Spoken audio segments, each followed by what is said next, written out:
It is a Thursday edition of Birds 365 with your Mac guys, McMullen and McDonald, here to hang with you for the next couple hours. Got two guests, good guests coming your way.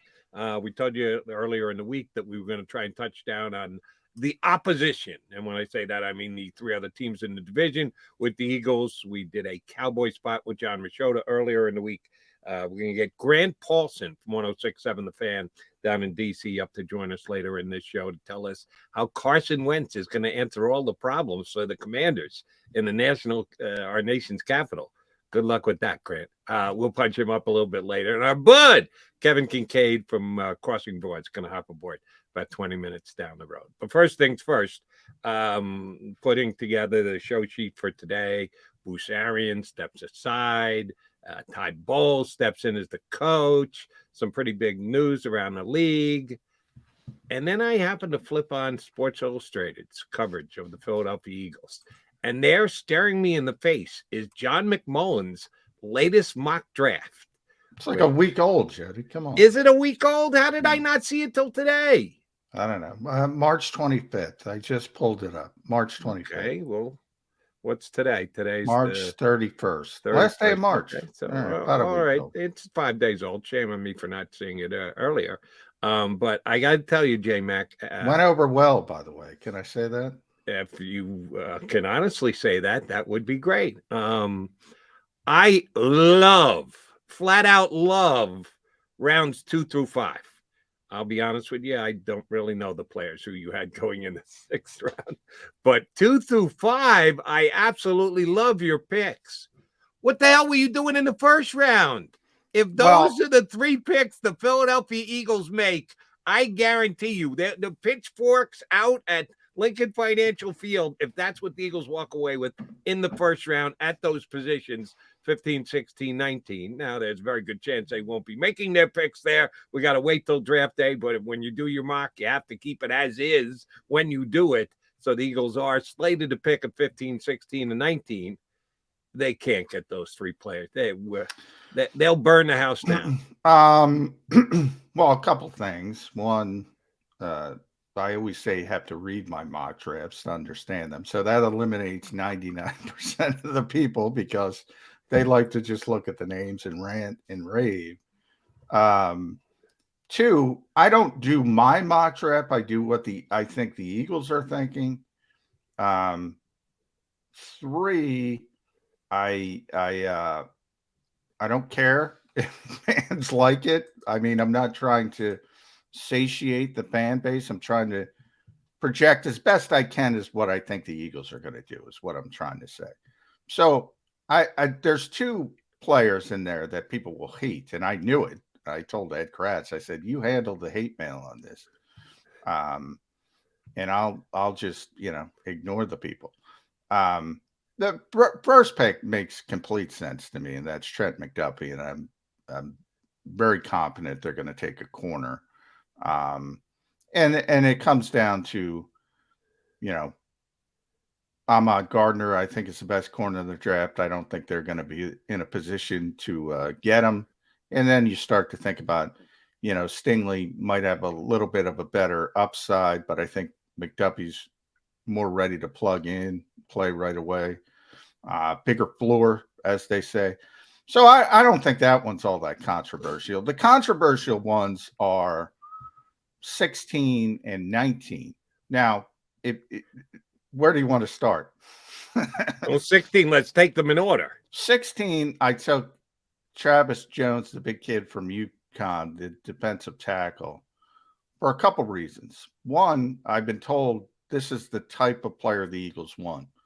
So if they can get Jordan Davis, they would want Jordan Davis. But I don't think that's possible any longer. I don't think that's realistic. So the second best 0 technique, 1 technique, essentially nose tackle is Travis Jones.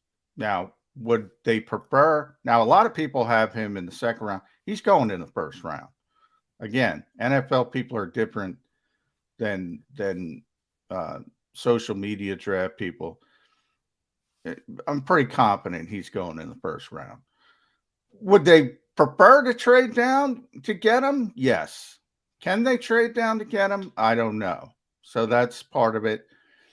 And then the third pick, I haven't taken Sam Howell, but again, there's no way they're taking him at 19. I think they're trying to go way down, probably in the 30, 31 range, or 32 would be best case scenario. But you want to stay in the first round to have that fifth-year option for a quarterback.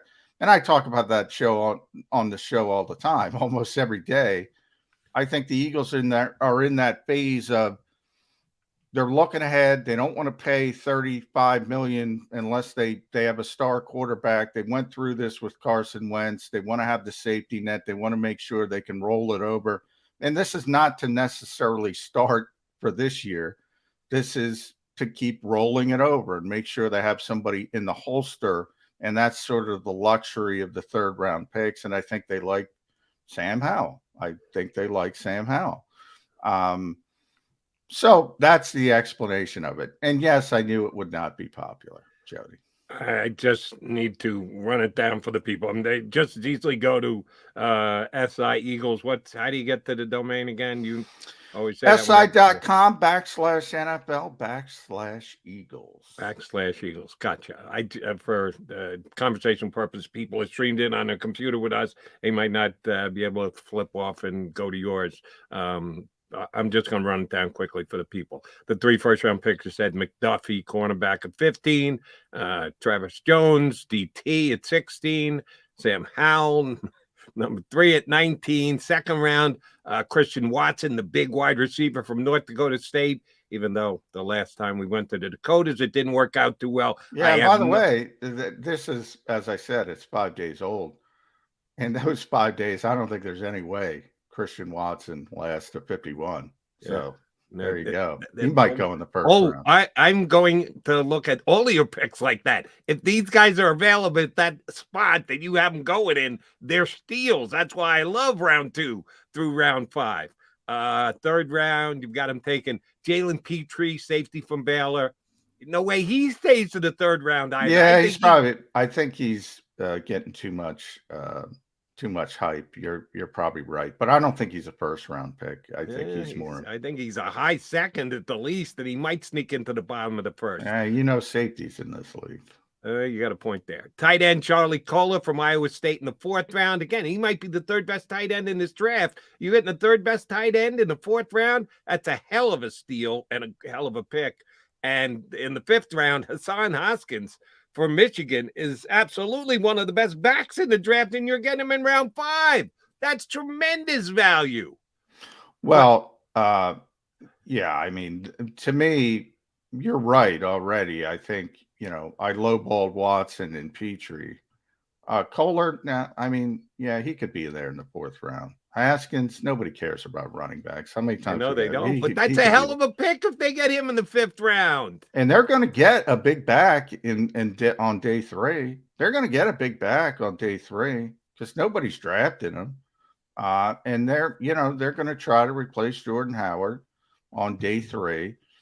And if they don't get the right player, then they'll just bring him back on a 1-year deal because nobody ever has any interest in Jordan Howard because he's more valuable to this team than any other. Probably.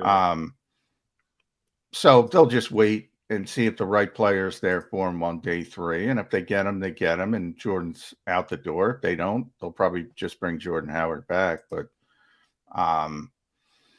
I hear what you're saying about Kohler in that, there's not many tight ends to draft. So if you're desperately needing a tight end, you might overdraft a tight end. But I will say, I think he's a 4th round talent. I don't think he belongs anywhere above that.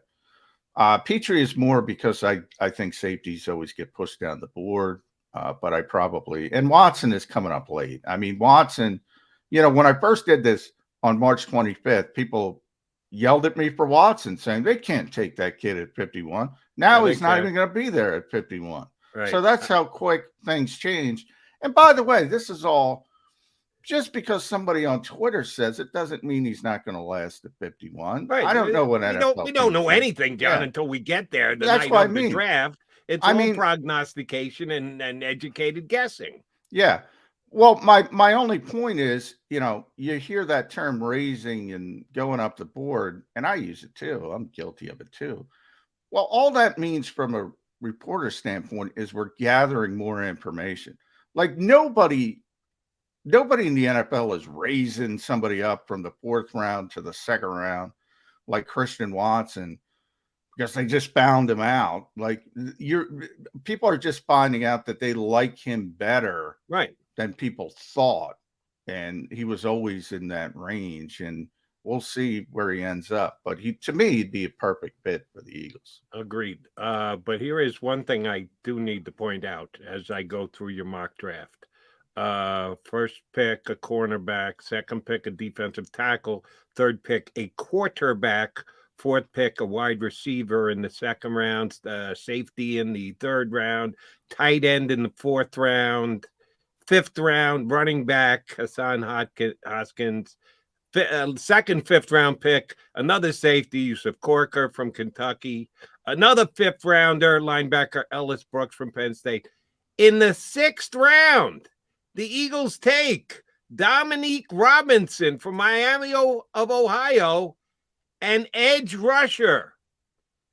Didn't we, over the last however many days since Derek Barnett re-signed, debate whether the signing of Derek Barnett would have any impact on whether the Eagles got an impact pass rusher, edge player in the upcoming draft? You've got them waiting till the sixth round to take their first edge rusher. Yeah, Does that mean we're going to be seeing significant action out of Derek Barnett? You're okay with the signing? I wanted no part of it. I don't care how cheap it is because he's going to take away from snaps of a younger guy. Oh, okay. Unless they've already decided, like John McMullen, doing a mock draft, trying to project what the Eagles are going to do, says, we don't need to take an edge guy till the sixth round.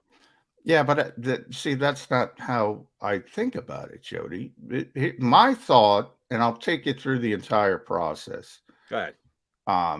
And I've said this on the show. I don't think one of the top five is going to be there. So when I got down to 51, top five, when I say top five, I'm talking about, the players, Hutchinson, Thibodeau, Walker, Johnson, Karlaftis. I don't think any of them are going to be there at 15. So I go in a different direction at the top of the draft. Now, when I got to the second round pick, I'm thinking, well, I want a Jabo. That's where I was going to take a Jabo. And I'm talking to people, and I don't think he's going to be there. So, I mean, are they going to trade up? Maybe they're going to trade up. Then I was thinking about the kid from Minnesota that we talked a little about yesterday, Boye Mafe. And now I'm hearing he's probably not going to be there at 51. So it's not a decision to avoid the position. Is that if I can't get one of the top seven, I don't care. And you're sort of pigeonholed and you're trying to get the best players available. There are 31 other teams. You're rarely going to get what you want at the position you wanted. And I realize a lot of people don't do mock drafts that way. This is what they go, they need an edge rusher. I'm going to take an edge rusher in the second round. I try. And by the way, I'm not saying I'm right. I'm saying I wanted a job. A Jabo would be my first choice at 51. I just don't think he's going to be there. So that's how I do these things. And I appreciate the way you do it. You probably put more thought into it than other guys who, you're right, just fill needs for teams and assume that they're going to be there, and they may not. But here's my point. If they are on the board in the first round, they've got more capital than anybody else, and they're believing, like John McMullen does, all five of the best edge pass rushers are going to be off the board in the first 15 picks. We'll then go up and get one. Well, that's what I said. They're probably going to trade up and trade down. And that's why I say nobody pays attention to the contact. Like everybody says Sam Howell. Look, I don't know who they're going to trade with because I don't know if anybody wants to come up from 30, 31, 32. I don't know what they want to come up from 30, 31, 32. But I think if the Eagles could get a quarterback at 30, 31, 32, I think they might pull the trigger to have that 50-year option. How they get there, other people try to do that stuff. That I need 17 hours to try to figure out which teams want to come up and which teams would be a possibility and hopping. So ultimately, and that's the context, ultimately, I think they're going to trade up with the first pick and trade back with the third pick, or that's what they want to do. And they might trade up. They might see, let's say Johnson goes off the board at 11, just for sake of argument. I don't even know who's at 11. I don't have it in front of me, but let's say it goes off the board. And then all you have between you and 15 and Karlaftis, that's it. That's it. He's the last guy. You might have to do the Devontae Smith trade. The Eagles only went up 2 spots last year to get Devontae Smith. They might have to do that. They might do that. I would say they better do that. But I think you're trying to get me on, like, they're making a conscious decision because of my mock draft not to go at defensive end because of Derek Barnett. That's not why I didn't go at defensive end, because I can't find the path to a defensive end that I care about. And that would be the 5 we talked about, plus David Ojabo, who's injured, but I don't think that injury is going to topple him all the way down to 51. 51, right. And Boye Mafe, who, some people will say he doesn't deserve to go at 51. I think NFL people think he's going to go above 51. So at that point, I don't know. I'm not as excited about the other guys. I understand exactly your line of logic and the way you laid it out. It makes a lot of sense. Find the path. Create the path. They need a young, pass-rushing, edge defensive end, and that's Howie Roseman's job. He's more equipped to do it than anyone else in the draft at that spot because, yes, the Giants and Jets both have 2 first-round picks, but they'll both be done by pick number 10. You need to get somewhere in the early pre-teens, 11 and 12. Howie, you've got the ammunition to get it done. Get it done with an edge pass rusher, because I'm telling you, Johnny Mack, I'm going to be sitting here on the Friday after draft going, and the Eagles walked away from the draft with what pass rusher? Oh, shoot, McMullen was right. They didn't take a pass rusher until the 6th round. That means a whole lot of Derek Barnett again this upcoming year. That's your job, Howie. I would it doesn't happen. Man, this is just a hunch. But I would think if they're going to go up with that 15th pick to get, a Karlaftis or it could be Johnson. I think they would more likely be going up to get Davis, because I think they want that position so badly. I think that would be the more likely splash to go up. Right, but I've seen mock drafts that have Davis going 2 or 3 now. Yeah, I know. Well, you see Walker too. So it kind of depends. Like, is Walker going 2? Because if Walker's going 2, Davis isn't going 2. Is Malik Willis going 2? So, I mean, everything. There's people in Detroit threatening to throw themselves off buildings if they take Malik Willis at 2. They might take him at 2. All right, I got to give you one more. I got to give you one more quickie before we go to our first break and bring up Kevin Kinkead from Crossing Broad. Speaking of mocks, or your mocks, or a couple other mocks, Bucky Brooks, him from the NFL Network, Network, and NFL.com. He put his latest one up. How many quarterbacks do you think he's got going in the first round? 3. No. Take another guess. 4. Try again. Is he going crazy? I can't imagine he's going 5, so he's going 2 then. No. What's he got? None. 0 quarterbacks in the first round. I like Bucky a lot, but that's not happening. I don't necessarily agree with him either, but he had none. And then because of that, if no quarterbacks are being taken, the kind of scenario that you're laying out there, all those defensive ends are gone. The Eagles want a defense. Sorry, the top 5. Yeah, you better hope some quarterbacks go. Yeah. You're right. Those 5 are definitely gone if no quarterbacks go. He had the Eagles taking the other cornerback from Washington, not McDuffie. Gardner had him. Who's the other quarterback? I have to look. Gardner.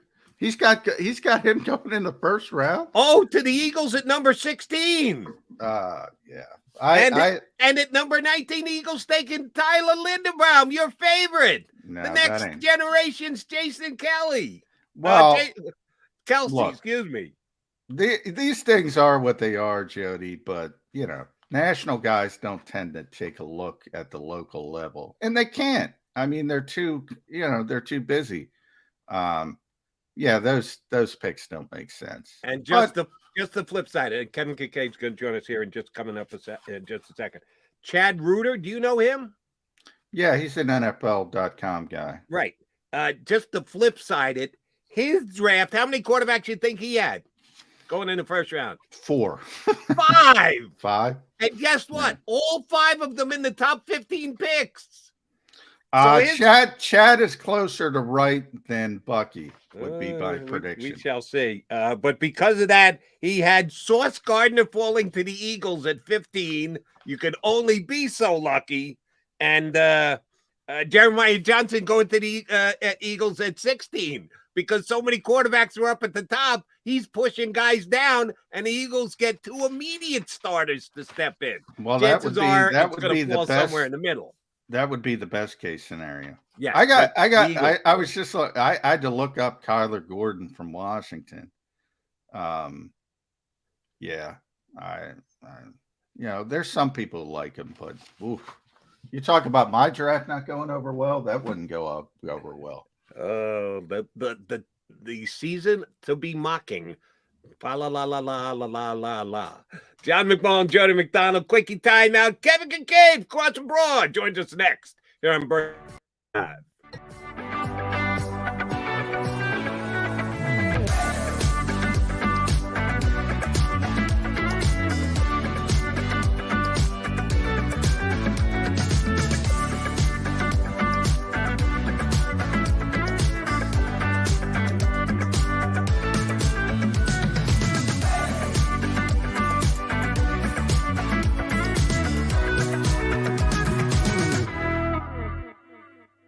At Stateside Vodka, every new customer gets the world's best rocks glass, free. What's that? A rocks glass? You're telling me that bottle is cut in half? You could say that. Holy shit. And you're telling me I can get one of these glasses for free? That's right. 1 free rocks glass per customer with each first-time purchase of Stateside Vodka. So good, it just disappears. Imagine for a moment that you went to work today, and when you came home, you were catastrophically injured. Your life and your family's life. That's what happened to union construction worker Mike Little. I was scared of what the end was going to be, but to be 100% honest with you, I knew I was going to be all right just by talking with Brian. In my heart, I just knew everything was going to be all right. Call the firm and find out why they say, "We got this." Call 215-458-2222.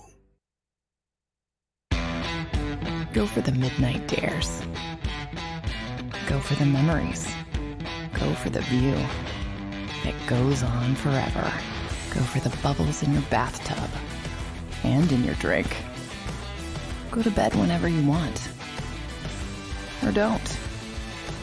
Go for him. Go for her. Go for the win. Go to Ocean Casino Resort. Book your trip at theoceanac.com.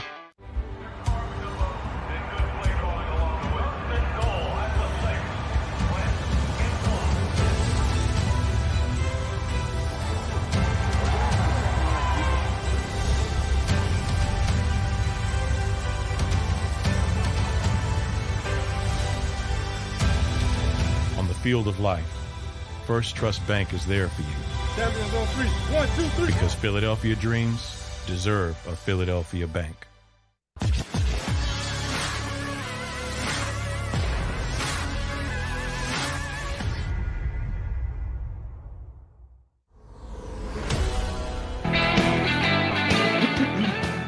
This is Birds 365 on the JAKIB Media YouTube channel. Mac guys, feel free to like, share, and subscribe.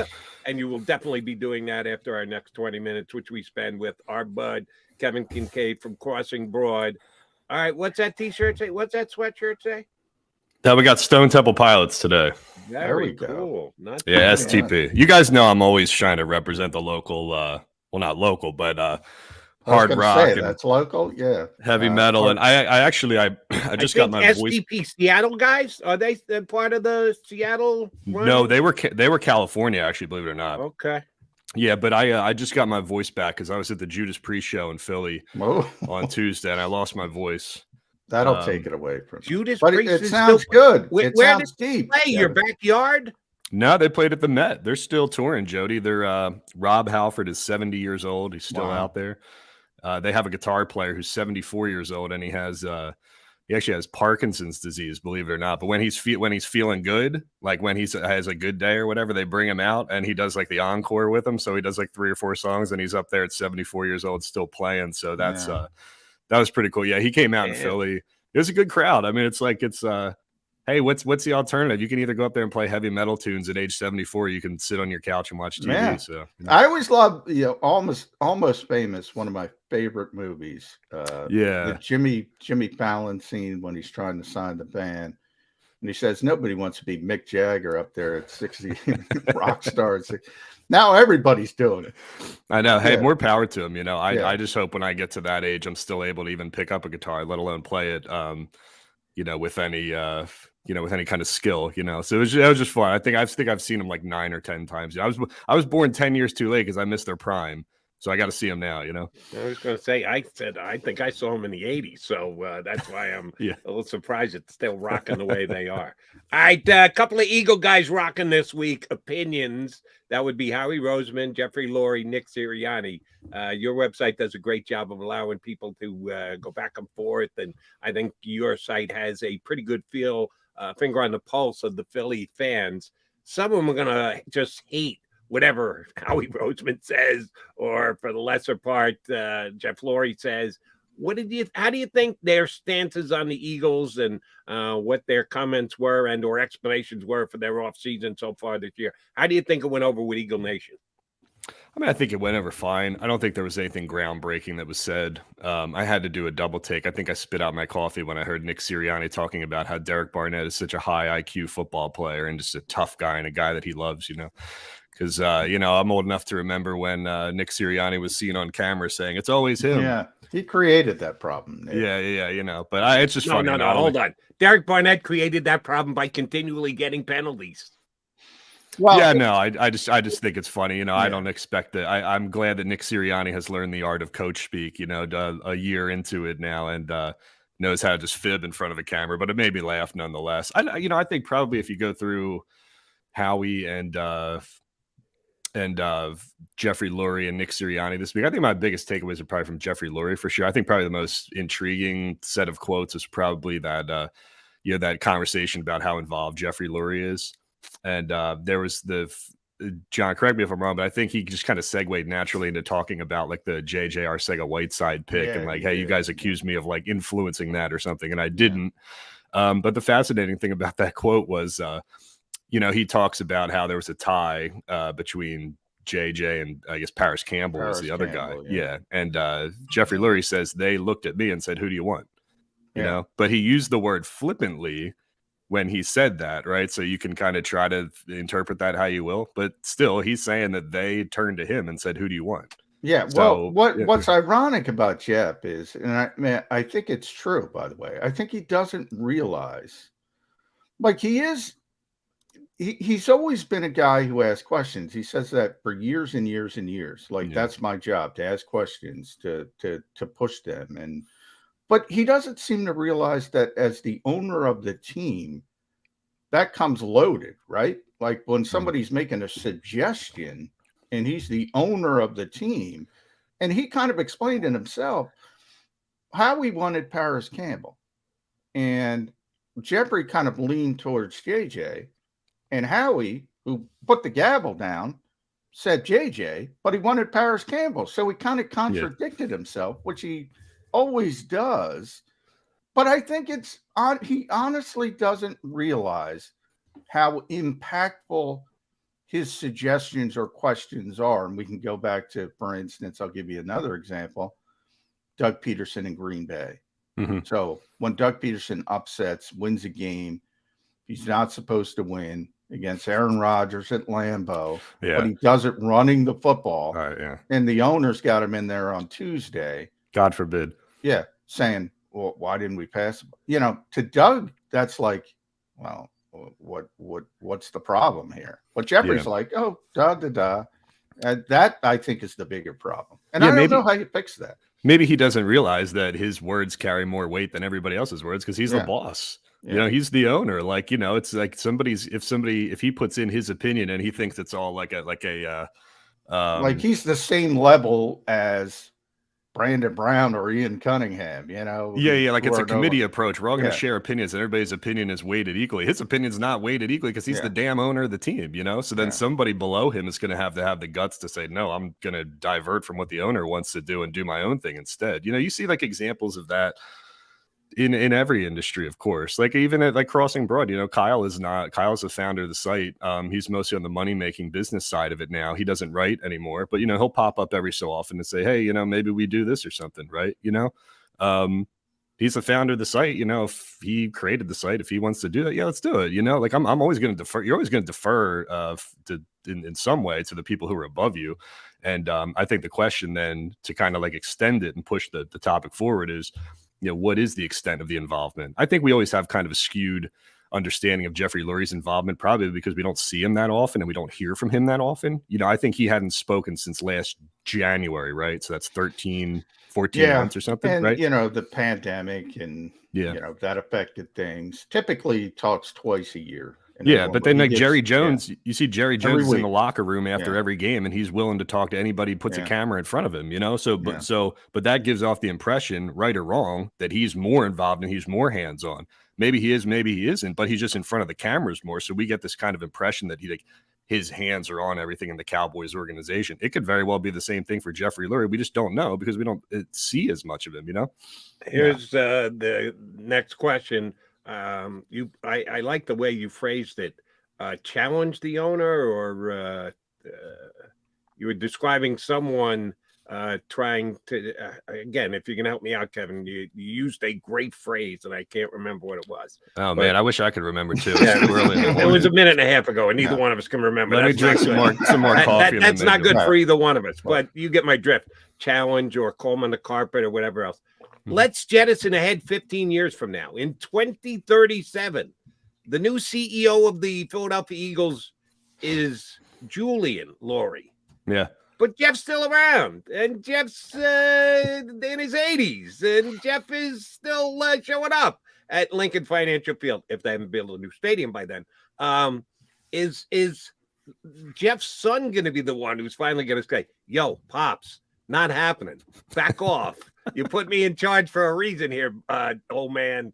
Is that going to happen 15 years from now? I hope so. The funny thing is that, like, you know, it makes me think of the Stephen Jones, Jerry Jones dynamic, you know, and I think because we would all agree that Jeffrey Lurie is kind of a well-spoken and pragmatic individual in front of the cameras, that it's kind of hard to think of him as being a guy who's kind of like steering things behind the scenes. You know, those two ideas just don't really mesh.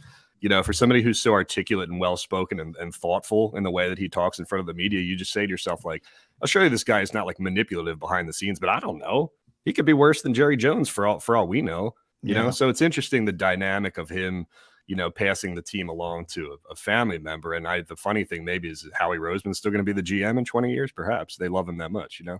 But to go back to what Jody was saying earlier about like challenging the owner, I mean, Howie's his guy, you know, he's been his guy for forever. We know that Howie ain't going anywhere. So like if Howie, the positive side of that is that Howie should feel comfortable challenging him or asserting his authority. Like, hey, you've believed in me for all these years. I'm telling you that player X is better than player Y if we have a tiebreaker here at pick number 16.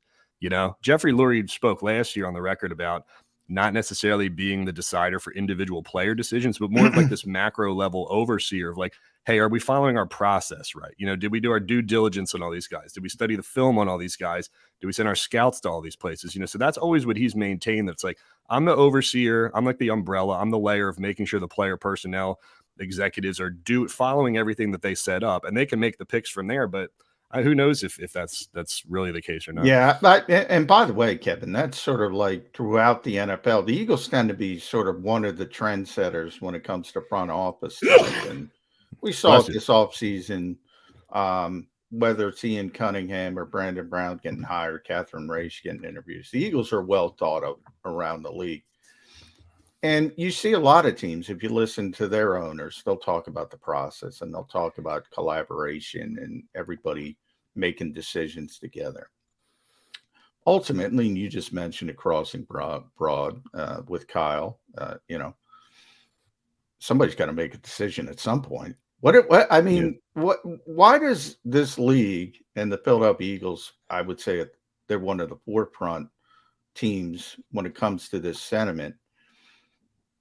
Why do they have such a problem saying, okay, this guy's got final say, this guy's got final say. We all try to gather the information, but somebody somewhere has to make a decision. And here in Philadelphia, we're always going, oh, was that a Howie pick? Was that a Chip pick? Yeah. Was that a Doug pick? Was that we saw it with Jonathan Gannon and Tom Donahoe live.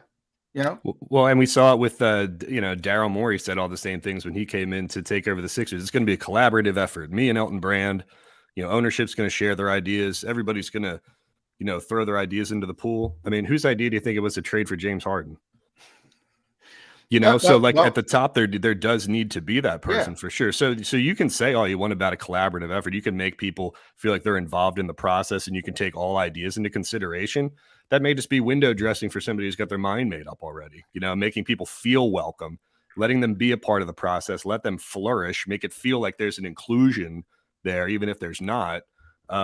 Maybe you foster some new ideas, maybe you come up with some things along the way, but there always has to be a person at the very top. Of course there has to be. There's no, I might be wrong. Maybe this is not my forte here, but in no place in history was there like a democracy, for example, where we just let's just all vote on it and then we'll all execute it as like a town of like 5,000 people. Like there's a mayor, there's a controller, there's an animal services guy. Like you have to have, you do have to have these things, so it's more of like, I think what you have in this day and age is like, everybody loves these buzzwords, these like flighty buzzwords of like they do. Collaboration. And it's going to be like, open concept office. And, we're going to have verticality.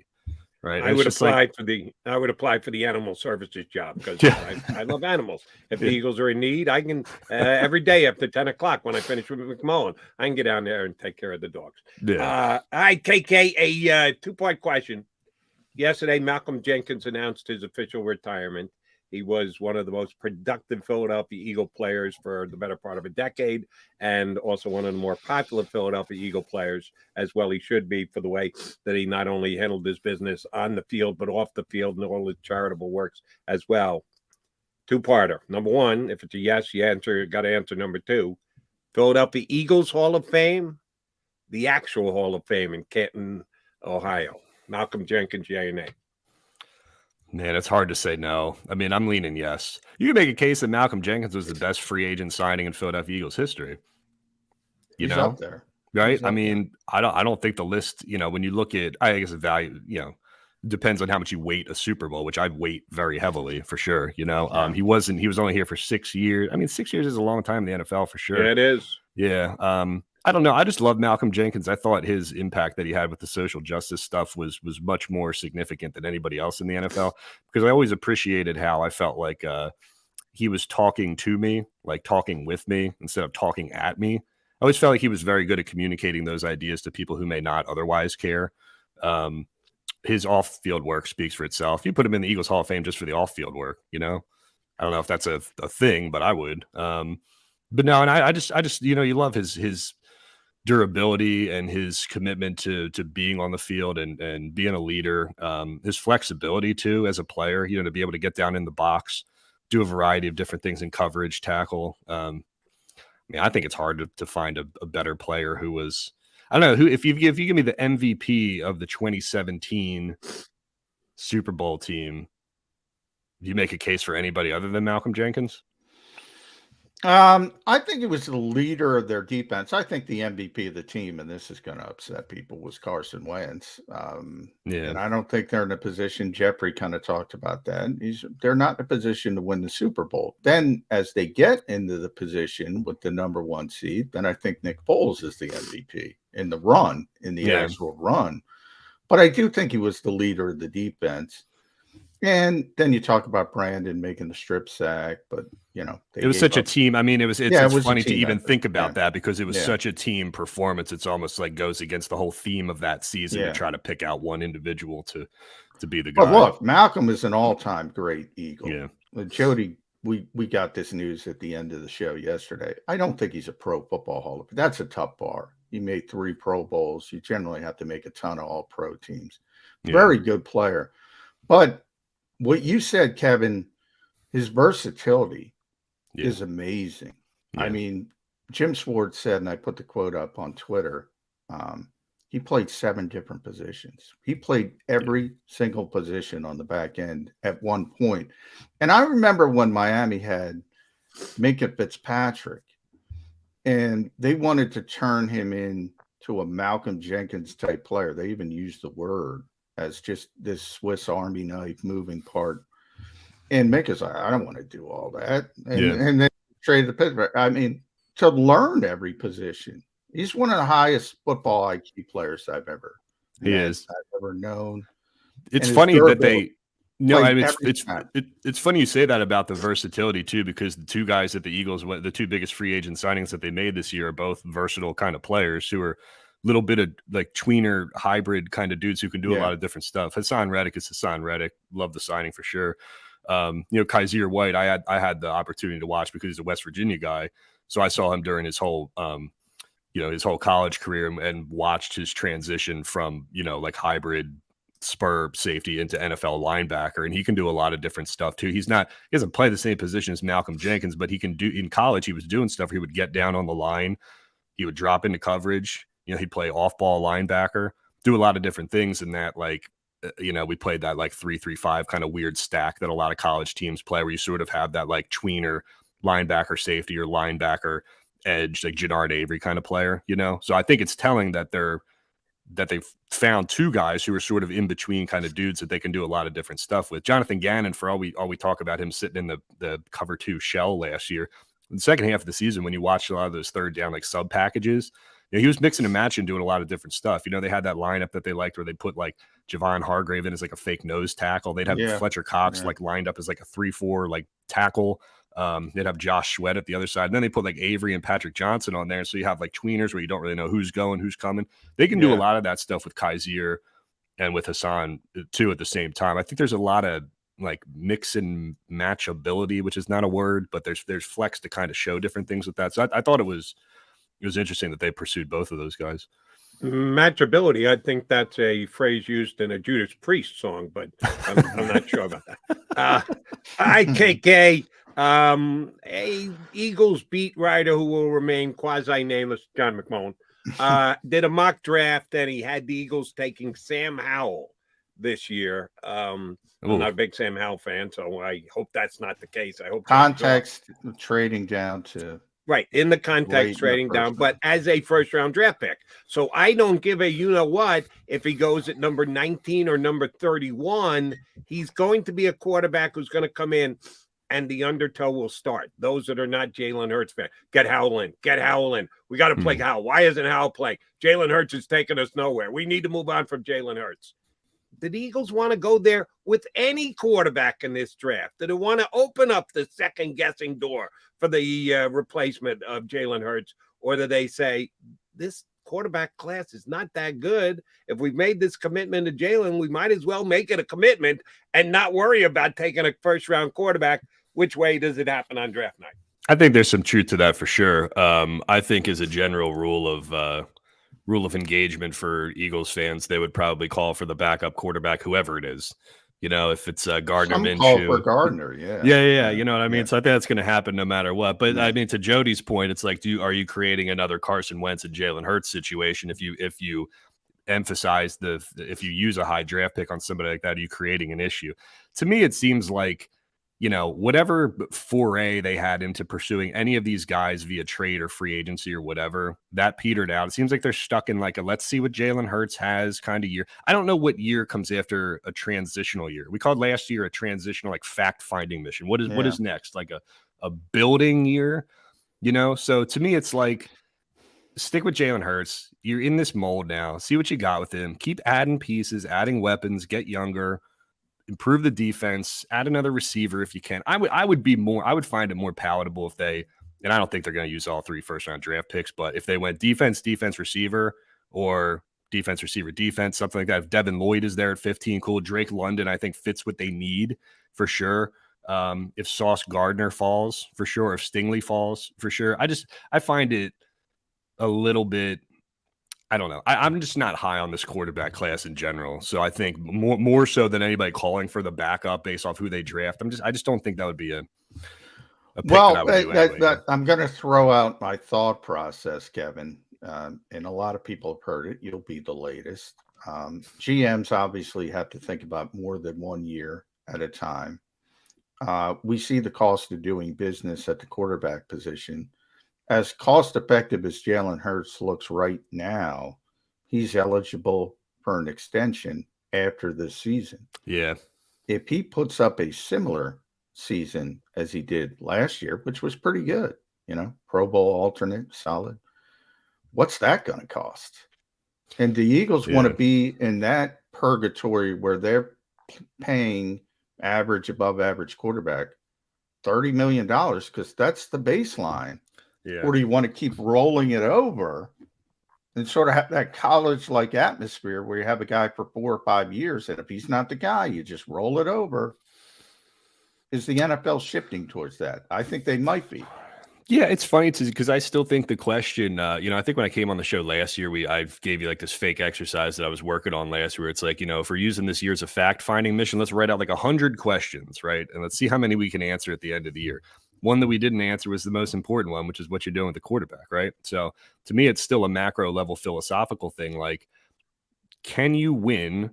If you think that Jalen Hurts has kind of reached his ceiling as a passer, or he's never going to be that kind of passer, if you build like a Baltimore Ravens 2.0 and make him a Lamar Jackson and build a running game and build a strong defense, can you win in the modern day NFL doing that? I don't mean 9 games. I mean, like, can you be a Super Bowl contender doing that? I don't think that philosophically Howie Roseman and Jeffrey Lurie think that you can be that, So to me, if we're amending the question in fact-finding year number 2, the question we have to answer is, can Jalen Hurts throw the ball? That's to me, that's the biggest thing. Because what you can do with his feet. It's not going to last forever. If he can't throw the ball any better this year than he did last year, then you move on. I mean, to me, that's the easiest determination right there. And we'll shortly be able to find out if he can throw the ball because they've added Zach Pascal. And that's right. Give him weapons. Surround him with weapons. Answer that question precisely. Again, one thing that you have a lot of fun with on your side, KK, is stuff like the return of Kelly Green. Mm-hmm. Johnny Mac doesn't care. He analyzes football. Doesn't matter what uniform they're in. I care a little bit more. I'm not as crazed as some Eagle fans, but if you like the uniform better, it's added value. That's what you got to get when you go to a sporting event these days, right? Added value. You got to have dancers. You got to have halftime stuff. That's a big part of it. Well, Kelly Green has added value as far as I'm concerned. Again, your take and what you think Eagle Nation thinks of Jeff Lurie finally getting Kelly Green back on the back of the Philadelphia Eagles. It's funny, most media guys don't care about like uniforms or colors or whatever because we don't purchase merchandise. Like we don't wear Eagles jerseys. Like back in the day, like you were never the Beats were never supposed to wear Eagles gear, right? Or Sixers gear, whatever. It was like an old fashioned thing. That's kind of changing a little bit. But I think Kelly Green's interesting because I think like for my generation, if you're like a millennial or you were born in the 80s or the 90s or whatever, I think there's this association that Kelly Green came during a losing era of Eagles football and Midnight Green was when the Eagles were good. That's not necessarily true, right? But that's the association that you have based on what your lived experience, right? So Andy Reid, Donovan McNabb, Jeremiah Trotter, Midnight Green as being one of the best eras of Eagles football. You think of the Buddy Ryan, Rich Coe type, Marion Campbell era as being the era of like your dad yelling at the TV, right? So, but anybody who's older than that, older Eagles fans know that the team was terrible in the late 60s and the early 70s. And then the Buddy Ryan era was when they kind of turned the corner and got good again. 10 wins, 11 wins, 10 wins, even though they didn't have the playoff victories to back it up. But there's an association there that Kelly Green was kind of like people were clamoring to go back to like this loser era of Eagles football, which wasn't necessarily true, but it was like It became this like living in the past. Like, why do you need that kind of thing? Like, let's move forward, right? I think my generation, I can't speak for anybody else, but I think like millennials have cooled on the Kelly Green, or not cooled, but they're more amenable to it now because the Eagles won a Super Bowl and like it's a cool throwback thing. And there was a lot of great players who wore Kelly Green, Reggie White, Clyde, Seth, right? So it's like it's cool now. Why the hell not? You need an alternate. Now they've been wearing midnight green for what 20. 20 yeah, by the way, years. it's Jeffrey or Christina that hated the Kelly Green to begin with, right, and turned it to the midnight green, and then he's out there saying, "Oh, we're working so hard to get it back." Well, you know who else loves it, John? The players love it. The players love wearing different uniforms. The players love the black. Yeah, they love the black. Jeffrey's right. Yeah, you tell me these Oregon football players love the 10,000 different combinations. I told Jody that. I'm surprised the NFL didn't change this rule years ago. I'm surprised they don't have 8 different uniforms, one for every game, just as a money grab. I'm honestly surprised they haven't gotten to that point. I do want to, before you get out of here, I want to throw some chum in the water because I know your belief on overtime. And the NFL shifted overtime. I know Jody's belief. So Jody's play some defense guy. Tell Jody McDonald why he's wrong, Kevin Kinkead. His defense and offense aren't equal, And furthermore, well, look, we can end the argument right here by saying from a viewer standpoint, from a marketing standpoint, from a what's best for the NFL standpoint, is it best for the NFL and for fans and for viewers at home to have a situation where Josh Allen may not even get on the damn field? No, but he could have gotten on right. the But but he shouldn't. It shouldn't be reliant. Since we've already decided, I'll counterpoint here, and I guess it's devil's advocate since we've already decided.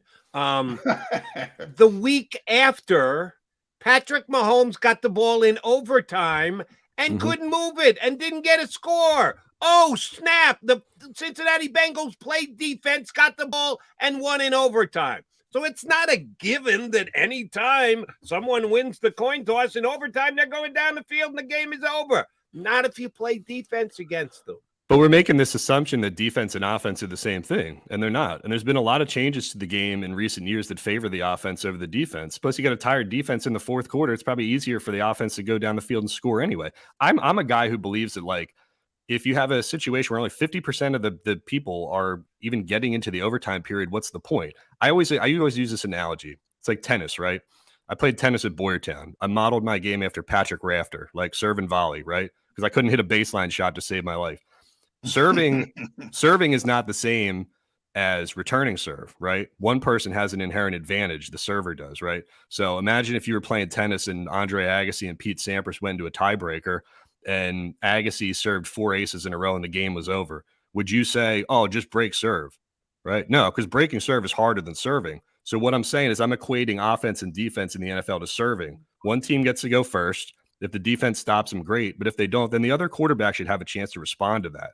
Maybe I'm skewed in the way I think because I watch a ton of college football and I'm used to the overtime rules in college football. And I just like that if the defense can't get a stop, that at least the opposing unit gets to come on the field and is given the opportunity to at least match what was done by the other offensive unit. So even if we go back and forth into a second or a third overtime, at least I say, okay, everyone's gotten on the field. Like this has been able to be reciprocated here. So both quarterbacks have been able to see the field. Both defenses have been able to see the field. I just don't like the fact that a game can end without like a Patrick Mahomes or a Tom Brady or a Josh Allen. Now, here's my problem, Kevin, because I'm more towards, I didn't care if they changed it, but I don't care that they did change it. So more in, I wouldn't have changed it, but I'm more in the, okay, that's the rules now. We'll move forward. And I'm not you, because I've never seen you say this, but I've seen some high profile national guys on, you know, it's always safety, safety, safety, safety, safety. And then we get into overtime and Josh Allen and Patrick Mahomes are entertaining us and are like, oh, keep playing. You got to keep playing. You got to keep playing. So I think there's a natural hypocrisy there. You got to come up with a rule.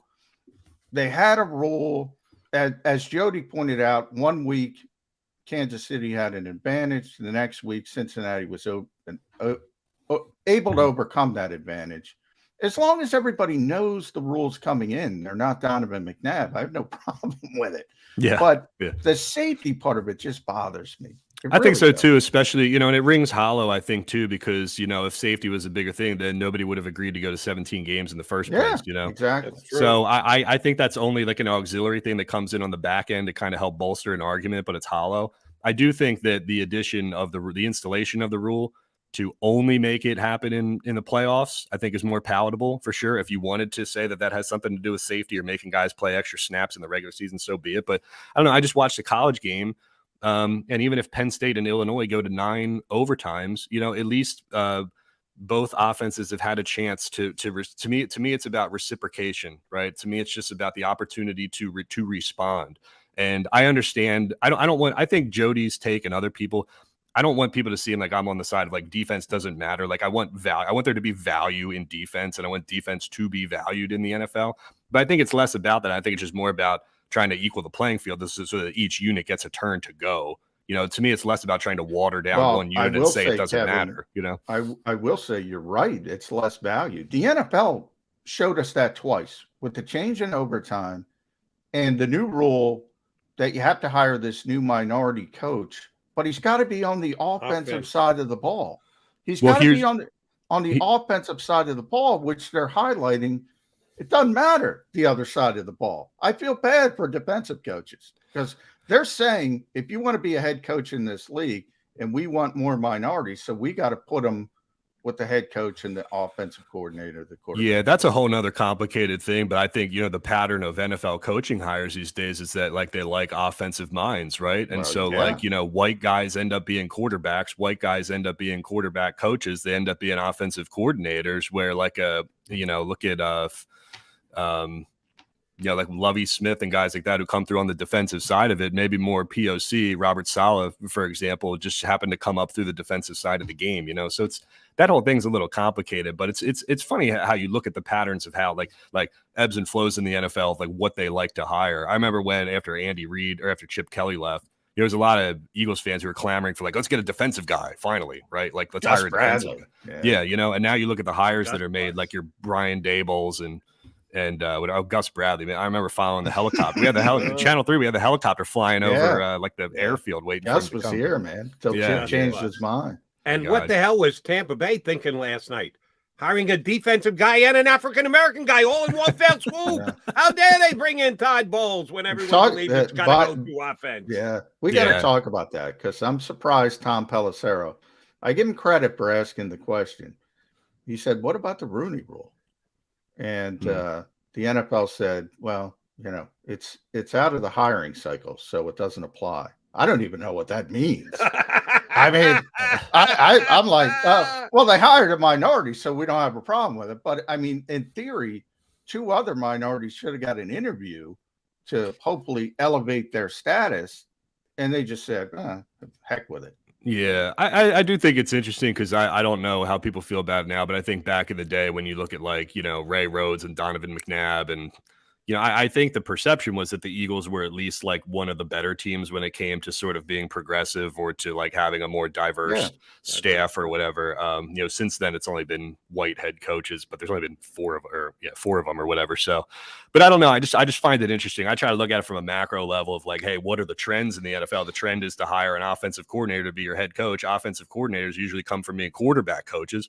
Quarterback coaches are usually guys who were quarterbacks. And there just happen to be more white quarterbacks than there are black quarterbacks. So whether it's conscious or unconscious, I think it's more of a product of like what the trends are and what the patterns are. No, I agree with that. I was just trying to highlight the NFL is signaling offense is more important than defense on overtime and with that new rule. Yeah, Byron Leftwich could have been the hire in Tampa. He checks all the boxes, African American and an offensive guy, but they went with Todd Bowles. And as a Jet fan, I can tell the Tampa Bay Buccaneers fans, good luck with that. KK, we got to run. Always a pleasure, my friend. Next time, I expect a Motley Crue shirt or something somewhere thereabouts on you. Is the crew still pounding them out these days? I don't even know. No, I think Vince Neil retired because he just couldn't sing anymore. So he didn't make it to age 70 like Rob Halford. But I'll look for you guys at the next Judas Priest show. Okay? Kevin Kinkead from Crossing Broad here with us on Birds 365. Always a fun spot when we punch up KK. All right, Johnny Mac, Jody Mac coming back. We'll talk more because we talked Eagles draft at the top of the show. We do have Grant Paulson joining us in about 20 minutes to give us a Commander update as we touch down on the division opponents of the Eagles this week. We come back, we'll talk a little bit about what did shake out in Tampa last night with Bruce Arians out and Todd Bowles in as head coach of the Buccaneers.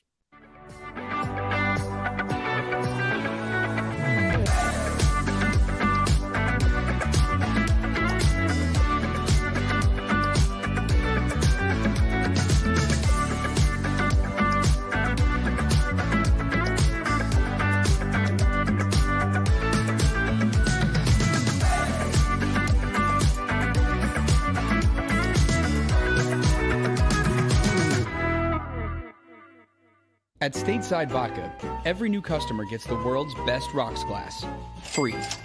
What's that? A rocks glass? You're telling me that bottle is cut in half? You could say that. Holy shit. And you're telling me I can get one of these glasses for free? That's right. One free rocks glass per customer with each first-time purchase of Stateside Vodka. So good, it just disappears. Imagine for a moment that you went to work today and when you came home, you were catastrophically injured. Your life and your family's life. That's what happened to union construction worker Mike Little. I was scared of what the end was going to be, but to be 100% honest with you, I knew I was going to be all right just by talking with Brian. In my heart, I just knew everything was going to be all right. Call the firm and find out why they say, "We got this." Call 215-458-2222. Go for the midnight dares. Go for the memories. Go for the view. It goes on forever. Go for the bubbles in your bathtub and in your drink. Go to bed whenever you want. Or don't. Go for him. Go for her. Go for the win. Go to Ocean Casino Resort. Book your trip at theoceanac.com.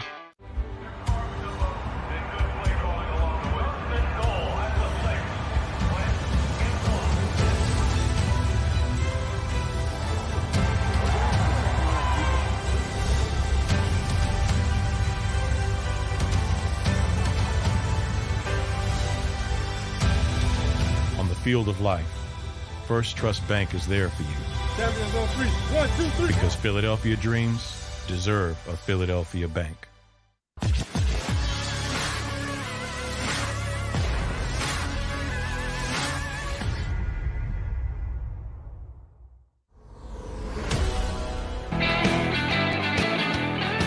You got John McMullen and Jody McDonald, your Mac and Mac Birds 365 guys here on the JAKIB YouTube channel. Thanks for streaming on in. Hour number 2 coming your way. We thank Kevin Kinkead for hopping on hour 1. And we've got Grant Paulson from 106.7 The Fan down in D.C. to join in and talk some Commander / Carson Wentz football with us coming up in less than 20 minutes from now. But yeah, at the top, I did want to pick your brain a little bit about your mock draft, J Mac, and I gave you. By the way, Kevin helped me out there, Jody.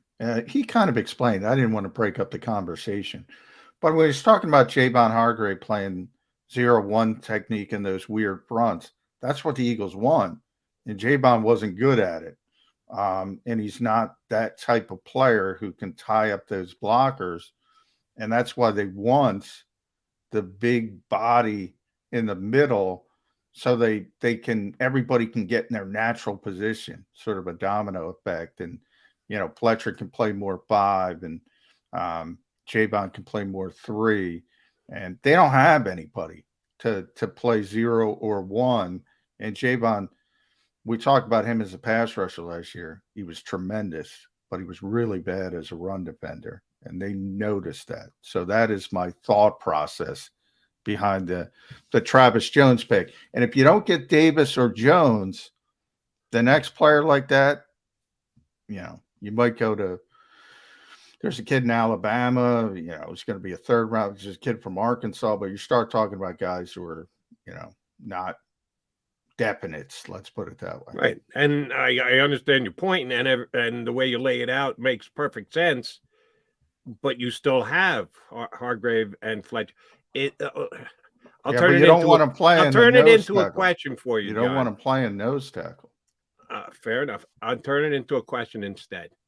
Percentage chance Fletcher Cox is with the Philadelphia Eagles in 2023. 2023? Yeah, next year. We know he's here this year. So percentage chance that Fletcher is still on another reduced contract because his contract was... I would say less than 30%. Less than 30%. All right. If that's the case, then yes, I think you can take a defensive tackle, a specific type of defensive tackle that you want going forward in Gannon's defense. But then again, Howie Roseman did say they're just renting the defensive coordinator because he's a stone cold lock to be a head coach in the NFL within the next couple of years. So I don't know that you want to build an entire defense around the way that he thinks the perfect defense is made, because he's not going to be here anyway because somebody's going to hire him as their head coach. Everybody's just leasing in the NFL, but everybody in the NFL wants this type of player. Everybody. I mean, they saw it up close with Vita Vea. That's the type of player you want. Now, nobody's saying anybody's going to be as good as him. But that's what they're trying to duplicate. Yeah. So that type of player. It's just me, but I'd rather have an Aaron Donald undersized player than an oversized. Well, they think they have that. They think they have that. They think they have a bunch of those. They think, that's what Javon does well. I'm not saying they're Aaron Donald. They're playing 3 technique. That's what they excel at. That's what Fletcher excels at. That's what Milton excels at. They literally have 3 who can play that position. They don't have anybody to play nose tackle or 1 technique. Understood. But I'm not using one of my 3 first-round picks to get that guy. If I get a lesser version 2 rounds later, I'm okay with that.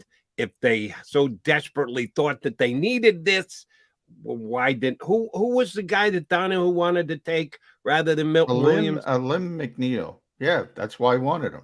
That's why, because he was a 1 technique. Yeah. So then why did Gannon sign off on better? They like Milton better. They thought he was which is more important, a player you like or a player who fits a role and is a specific type of player along I'm trying to say they would like the player and he fits a role. So you have both. If you don't like the player, no, you don't take him.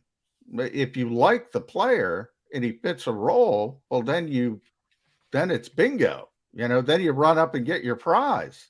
But if you don't like the player and you do what you just said, well, you take a flyer on one of those other kids in the 4th round and try to go about it a different way.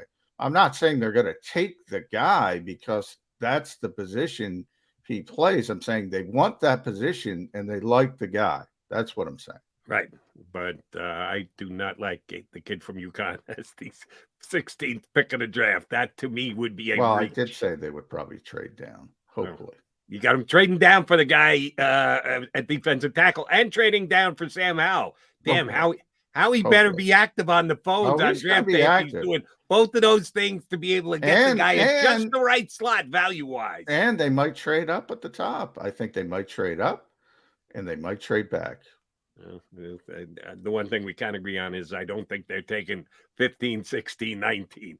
That would be an upset, and that's what we're all basing our mock drafts on right now, which is probably in folly exercise. All right, yeah, Bruce Arians walks away from the Tampa Bay Buccaneers.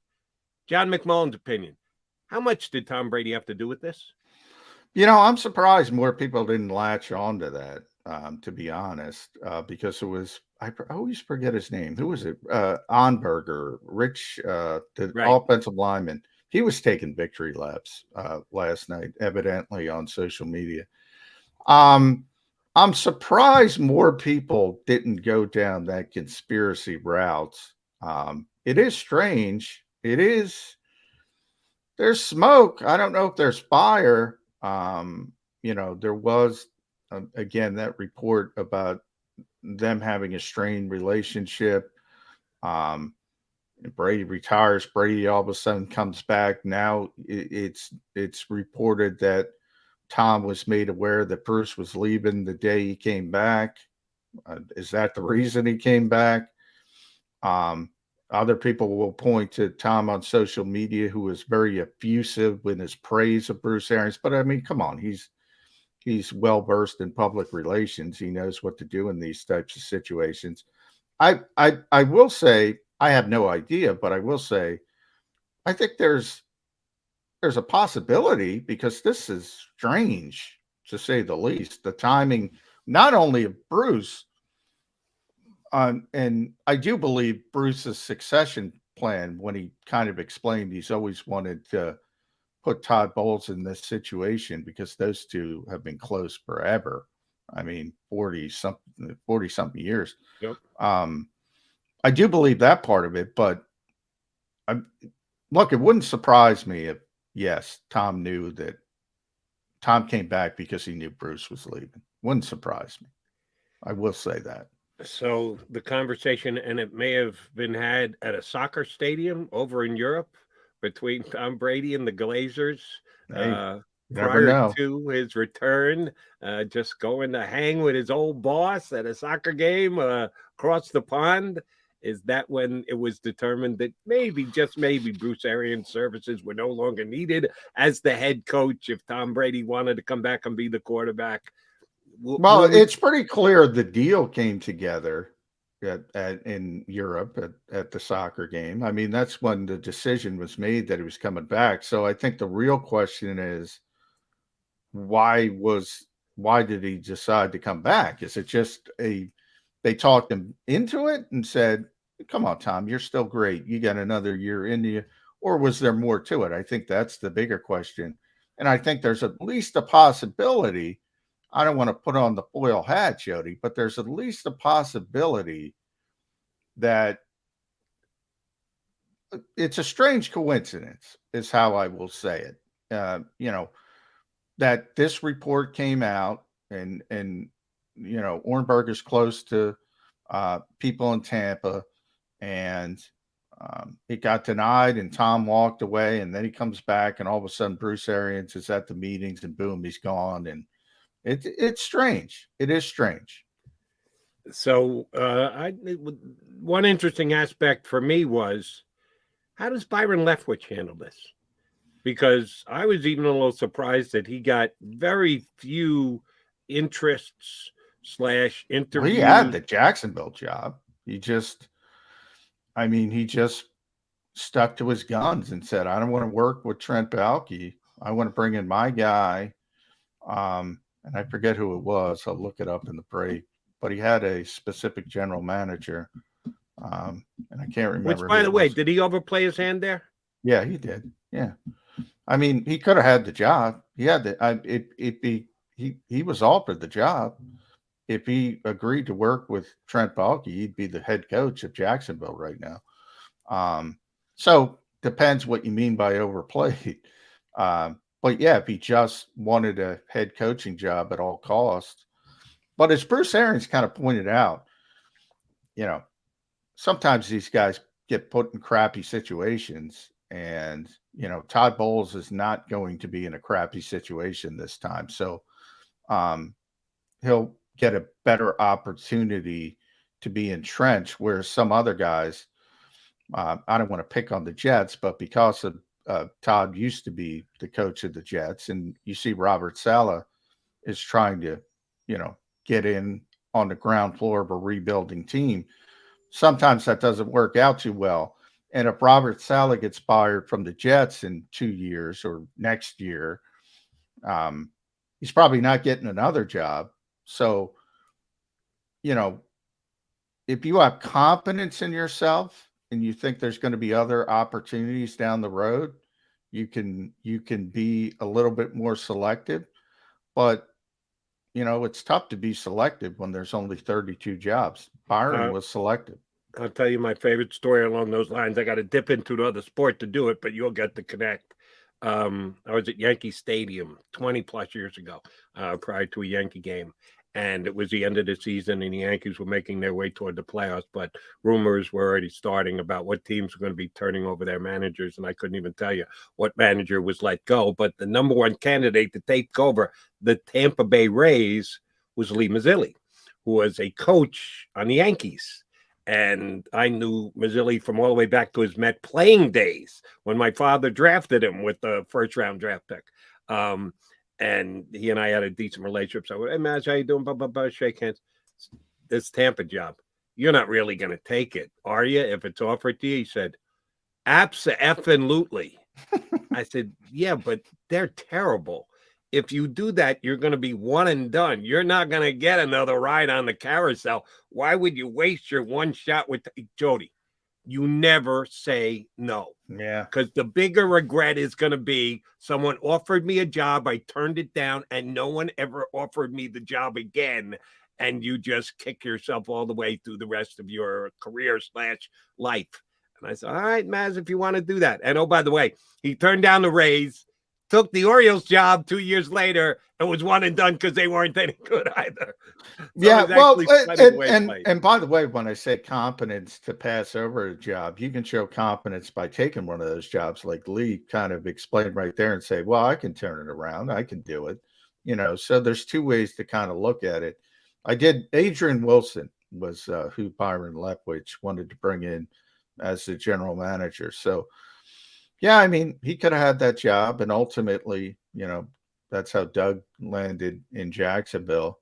And I think, you know, Jacksonville's going to do fine with Doug Peterson, but definitely Byron Leftwich could have had the job. Now, he's in a great situation, though, because he's, you know, probably going to have more power in Tampa now that Bruce Arians is gone as essentially the head coach of the offense with Tom Brady. So he's going to he's right, and he's probably going to get another opportunity unless Tampa Bay is, you know, falls off the rails for some reason. I don't see that happening. The only way that happens is if that Brady guy ends up getting hurt, which shockingly he has. Not often over 20 plus years. Well, he's been pretty damn stable, but he has had an injury from time to time, and we keep waiting for the 45-year-old to get a little brittle, and he seems to continue to dodge those bullets. But their offensive line coming up this year doesn't look like it's going to be as good as it did. So interesting stuff. NFC team, the Bucks. NFC team, the Eagles. NFC team, the Washington Commanders. We're hoping that my buddy Grant Paulson jumps aboard with us. He works for 106.7 The Fan down in D.C., NBC, Washington as well. Does a lot of Redskins coverage. He is scheduled to join us next, coming up here on Birds 365.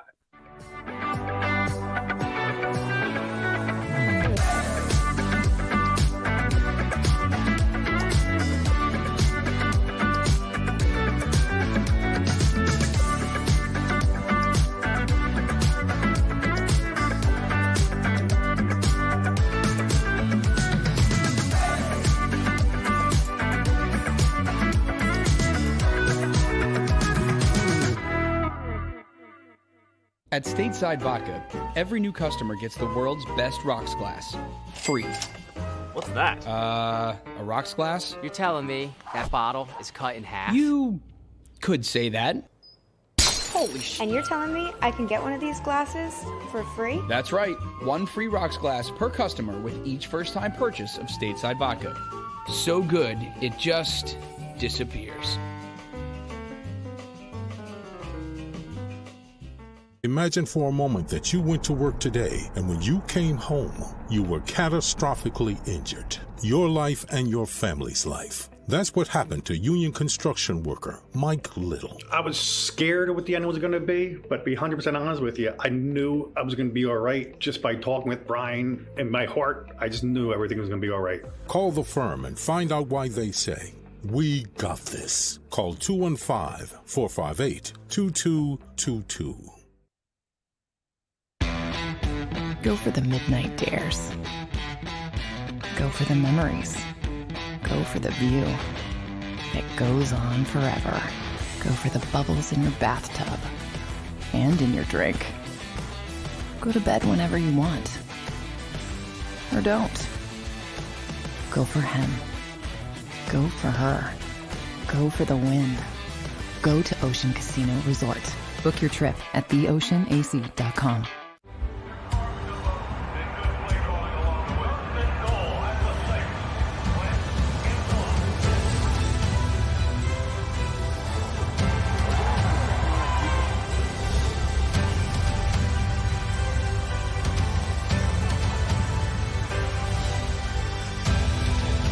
Field of life, First Trust Bank is there for you. Champions on three. 1, 2, 3. Because Philadelphia dreams deserve a Philadelphia bank.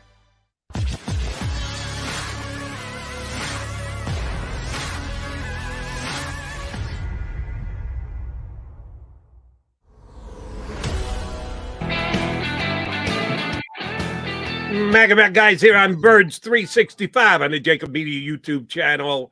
As we told you earlier in the week, we wanted to touch base with each and every 3 other teams in the division. We did the Cowboys earlier this week. It's a Redskin / football team / Commander. Here on the JAKIB Media YouTube channel. And we've got one of the best who covered them down in D.C., Grant Paulson for 106.7 The Fan, down there in our nation's capital, who is outside. It's that nice a day, Paulson. You can do this from outside. For now, it's supposed to be like 72 degrees, but they're talking about thunderstorms. So I got 2 little kids running around the house. I said, I'll step outside. And now I got a neighbor's dog barking. So we'll see if we can make it work. It's nice up here as well, Grant. We get 1 70-degree day, and then we'll be back in the muck soon enough. So let's enjoy it. You're doing the right thing. Is Washington enjoying the new commander down there, our old buddy Carson Wentz? How is that going over, bringing in Carson Wentz to be the QB1 inside the Beltway? Yeah, I think people are really skeptical. But here's the good news, I guess, for Washington, sadly enough, is that he's a massive upgrade over what they've had recently. I think there's a couple ways to view this, right? The first of them is that he is better than Taylor Heineke was last year. He is better than what they have been dealing with over the last several years. They have not had a quarterback that gave him a real chance to win a ton of football games. And I don't know that he's the long-term answer or that he's a top half of the league QB. At this point, I'd say something like, the 20th or 21st best quarterback in football. But they have been starting backups more often than not. Dwayne Haskins, who may not ever start in the league again, Case Keenum, Alex Smith on one leg, Kyle Allen. I mean, these are the types of QBs they've had over the last few seasons. So Wentz is clearly an upgrade. Now, the problem is what they gave up, in my opinion, to get him, which was that they gave up a package as if you're going and getting an answer. They gave up a 3rd-round pick this year and what will turn into likely a 2nd-round pick next year. They also gave up $28 million of the $33 million in cap space that they had. So then they had to jigger a bunch of things and basically release and move on from players on their roster to try to have some cap for free agency. And it's been really quiet since. And it's been kind of like Carson Wentz and a cloud of dust because of how much he costs. So I think people are a little bit perturbed by how much compensation was and whether or not they had to do that. Could they have gone, say, with a cheap free agent and drafted someone? Could they have possibly waited and been more patient and gotten Matt Ryan on the cheap? I mean, there are questions like that. But if you just look at it as, look, you upgraded at the most important position in sports, then from that standpoint, I think what you get is a lot of fans that feel like they have a chance to be better at quarterback. Understand where you're coming from a strategic point of view and a deal-making and financial point of view. At some point, you're going to have to get on the football field, and Carson Wentz may still have the capabilities to make plays. One thing I'm pretty sure, though, is he's not a leader of men. It came into question here in Philadelphia. It certainly was in question in Indianapolis and his one-and-done year there. If that continues to be the way Carson Wentz goes about his business by not being able to be a leader of men, who picks up the slack for the Commanders? Yeah, so it's a great question. So that is the concern. We can come back to kind of the Wentz angle there. On offense, that's Terry McLaurin. Now, he is more of a lead by example guy than a talker. He's not going to give a speech per se. But Terry McLaurin's a special human being, guys. I mean, this is a terrific mensch of a man. You want him to date your daughter. You want a young kid to be mentored by him. He does everything the right way. He works his butt off at a position where you've long had divas and me first guys. He doesn't have a bona like that in his body. And in fact, to his own detriment, perhaps. I mean, he is, as I said, had an egregiously bad quarterback play. It's hindered his performance. It's really hurt his chances of succeeding and thriving in the National Football League to the extent that he could. He's a 1,000-yard guy every year, but he should be a 1,300 or so yard guy. And he hasn't made a peep. He actually, statistically, was dead last in the NFL at the percentage of catchable balls on his targets thrown to him. Over the last 2 years, statistically, he has been dead last in that category over the summation of the 2 years. So we're talking about a guy that makes chicken salad out of you-know-what. He's the leader. He's the guy that kind of runs the show. I think that Charles Leno, the left tackle, has kind of become a bit of a leader of that offensive line as well. He's only going into his second season here, but they've already extended him and paid him. So those are a couple of the names I would give you on offense. The heartbeat of the team, the guy that kind of runs the whole locker room is Jonathan Allen, who's their defensive lineman who made the Pro Bowl last year. He's coming off of a phenomenal season, really played at a, probably not first team All-Pro, but like a, down the list All-Pro type level, had an awesome year, pushing the pocket, collapsing from the interior, stuffing the run. He's a former first-round pick at Alabama. So they got some dudes in that locker room that aren't going to allow a lack of leadership to be a problem. What I will say about Wentz, though, is, I talked to people with the Eagles. I talked to people with the Colts, more so really, frankly, with Indianapolis. And there is concern about his ability to just kind of get along. And it's not that he's a bad guy. I think people hear sometimes this idea that he's not great or ideal or perfect fit with teams in the locker room, and they think you're a jerk, and he's not by most accounts. What he is, though, is he's different than a lot of dudes, and I think at times that has led to some bristling and some annoyance and aggravation. And the question sometimes is, can you just be one of the guys? Can you just hang out and have conversations and go out with dudes and hang out? And from what I've gathered from a lot of people, that hasn't always been a strength of his, which is not a knock in real life, but in football sometimes it can be a little bit of an issue, and it has reared its head occasionally for Carson Wentz. I say it all the time on this show, Grant. Dealt with Carson a lot. He's an introvert. He's not a bad guy. Yeah. He's an introvert playing a position that demands leadership, though. So it becomes a problem when other guys in the locker room perceive that he's not trying to be inclusive. That to me is what has been the problem. Yeah, it's what has been his problem. But I'm interested, because you're on the radio every day, 106.7 drive time, how Jim Irsay's comments went over in Washington at the meetings. Did that set off any alarms? Because, Jim was pretty harsh about what went on. So it's funny you asked that. We talked quite a bit about that the last couple of days, as you'd imagine. I'll give you my take first, and then maybe like a little bit more of a fan perspective. It makes me feel better a little bit, because I don't care as much what an owner thinks as what football people think. If Dan Snyder, Jim Irsay, whoever it is, doesn't like a player, doesn't think a guy's a fit, or wants to draft a quarterback, that's fine.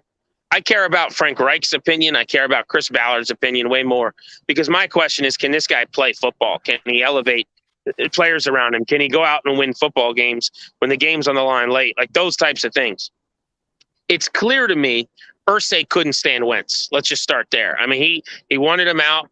Supposedly, according to The Athletic and Zach Kiefer, who wrote this story you're referencing, he's not overly involved normally, Irsay. And he got more involved than normal to guarantee and ensure that Carson Wentz would be out. Like, it was that important to him. Now, it does sound, if you read between the lines, like there was at least some bristling over perhaps Wentz's vaccination status, where he refused to get vaccinated. I'm not here to judge him for that or to comment on vac status, but I will tell you, if you're the owner of a team and you're paying a quarterback an amount of money that is prohibitive of having a good backup, and then a guy's not doing everything they can to stay on the field, I understand how that could make you feel some type of way. But if that's what sours the relationship, if that's part of why you don't like Carson Wentz now is because of that, and that leads to the beginning of the end? From sheerly a football perspective on what is Wentz going to be in Washington, I feel a little better about that, guys, than I would if it was like, oh, this guy's terrible at football. Now, that was obviously a big part of the problem, even though he didn't say as much, because if you look at the end of the season and how he performed the last couple of games, the fact that his yards per attempt were down around 6 for the last 9 weeks or whatever it was, like really, really bad numbers. It's all baked in here. It's all part of the conversation. But as specific to Wentz, I think it's a situation where Irsay wanted him out. Maybe Ballard got along. Maybe Ballard played ball. But Irsay wanted him out. And I think that makes Commanders fans feel a little bit better if it's the owner calling the shots than the football people. All right, Grant, even though it is moved into the bronze medal slot, the biggest slap of the entire last 12 months is, of course, Chris Rock taking one from Will Smith. And I put the Juwan Howard taking a shot at a Wisconsin coach as well. But your two defensive linemen who went upside each other's heads during the season this past year certainly did get a lot of coverage on a national game. Jerron and Jerome Allen. Have those guys kissed and made up? Is that going to be an ongoing issue? I thought it was handled after it went down last year. Is anything smoldering there? Is that something the coach has to be on top of this season? That's a good question. We haven't thought about it or heard about it in a while. It's an interesting thing to think about now in hindsight. Look, it hasn't been an issue. Those two guys were really, really close, and I'm assuming still are. I think those types of things happen. It was inexcusable, and the way it went down was pretty embarrassing on national TV during a blowout loss. Having said all that, here's the situation on the D-line is Allen, who I mentioned, is kind of their leader that runs everything and was part of why that happened. Daron Payne is maybe their second best player on the defense, but certainly their second best player on the defensive line. And he's going into a contract year. Now, they may lock him up and keep him around for the long term. He's another first-round pick out of Alabama 1 year after Allen, who's played really well. I'm opposed to that. I think it would be a terrible mistake in that, yes, he's a good football player, but do you really want to pay two D tackles, top of the market, $17 to $19 million a year money side by side? I think that's you get the same amount of money to spend, and you have to decide what's the best way to use it, right? And you're trying to be smarter than everyone else. To sink that kind of money into two interior defensive linemen just doesn't make a ton of sense to me. So I would have shopped Payne this offseason. Didn't seem like they wanted to. Or I would continue to shop him into the season because he is really, really good, and see if you could get some assets back for him in draft compensation. My guess is they're going to negotiate with him. I don't think they'll lock him up, but they're going to try to. And if they don't, then he'll walk in free agency at the end of this year, or they could potentially franchise tag him if they don't have to franchise Terry McLaurin. Because remember, the biggest story here in Washington right now is the McLaurin contract. And with the wide receiver market exploding right now, Devontae Adams and Tyreek Hill getting what they got, you got to pay this dude. He's going into the final year of his deal, and it's now or never kind of in terms of an extension before you could risk losing him. So I think that's the biggest story if you're a Commanders fan is, do they lock up McLaurin, and what does it cost in this exploding market? Grant, you mentioned free agency as a whole for Washington has been pretty quiet outside of the Carson Wentz deal. They did lose a very good offensive lineman in Brandon Sheriff. Matt Ioannidis, who we know well from Temple. His agent wasn't happy about how that went down. He's out, so some depth hits there. They managed to get J.D. McKissick to do the 180. As a whole, have they improved? Have they gotten worse? Obviously, from the quarterback position, as you mentioned, they got better. But just for the rest of the roster, not a lot of splash either way, with the exception of Sheriff. Where are they? Improvement, do you see, or not? Yeah, it's been really quiet. I mean, they're improved because they're better at quarterback, I think. Now, how much better or how improved, I think is a really fair question. You guys know all about Carson Wentz. There's going to be games where you think, oh, this guy's really good, and then games that are infuriating and maddening where you just have to assume that what is going on with this guy? He could be on his fourth team in 4 years. But I think overall the question is, what is the deal with their inability to add more pieces, and they just haven't done it here recently. You mentioned the quarterback position. Oh, did we lose Grant? We'll see if we can get him back up. Pops back up. He went muted, so maybe who knows? When you're outside, you might lose your signal, but hopefully we'll get Grant back. It is interesting to me for Washington's perspective, and there's Grant. He's back. From the standpoint of Chase Young, here's a guy you mentioned, Grant, the two best players on defense. And I'm not saying Chase Young is a bad player, because Chase Young is a very good player, but I thought he was going to be a superstar player.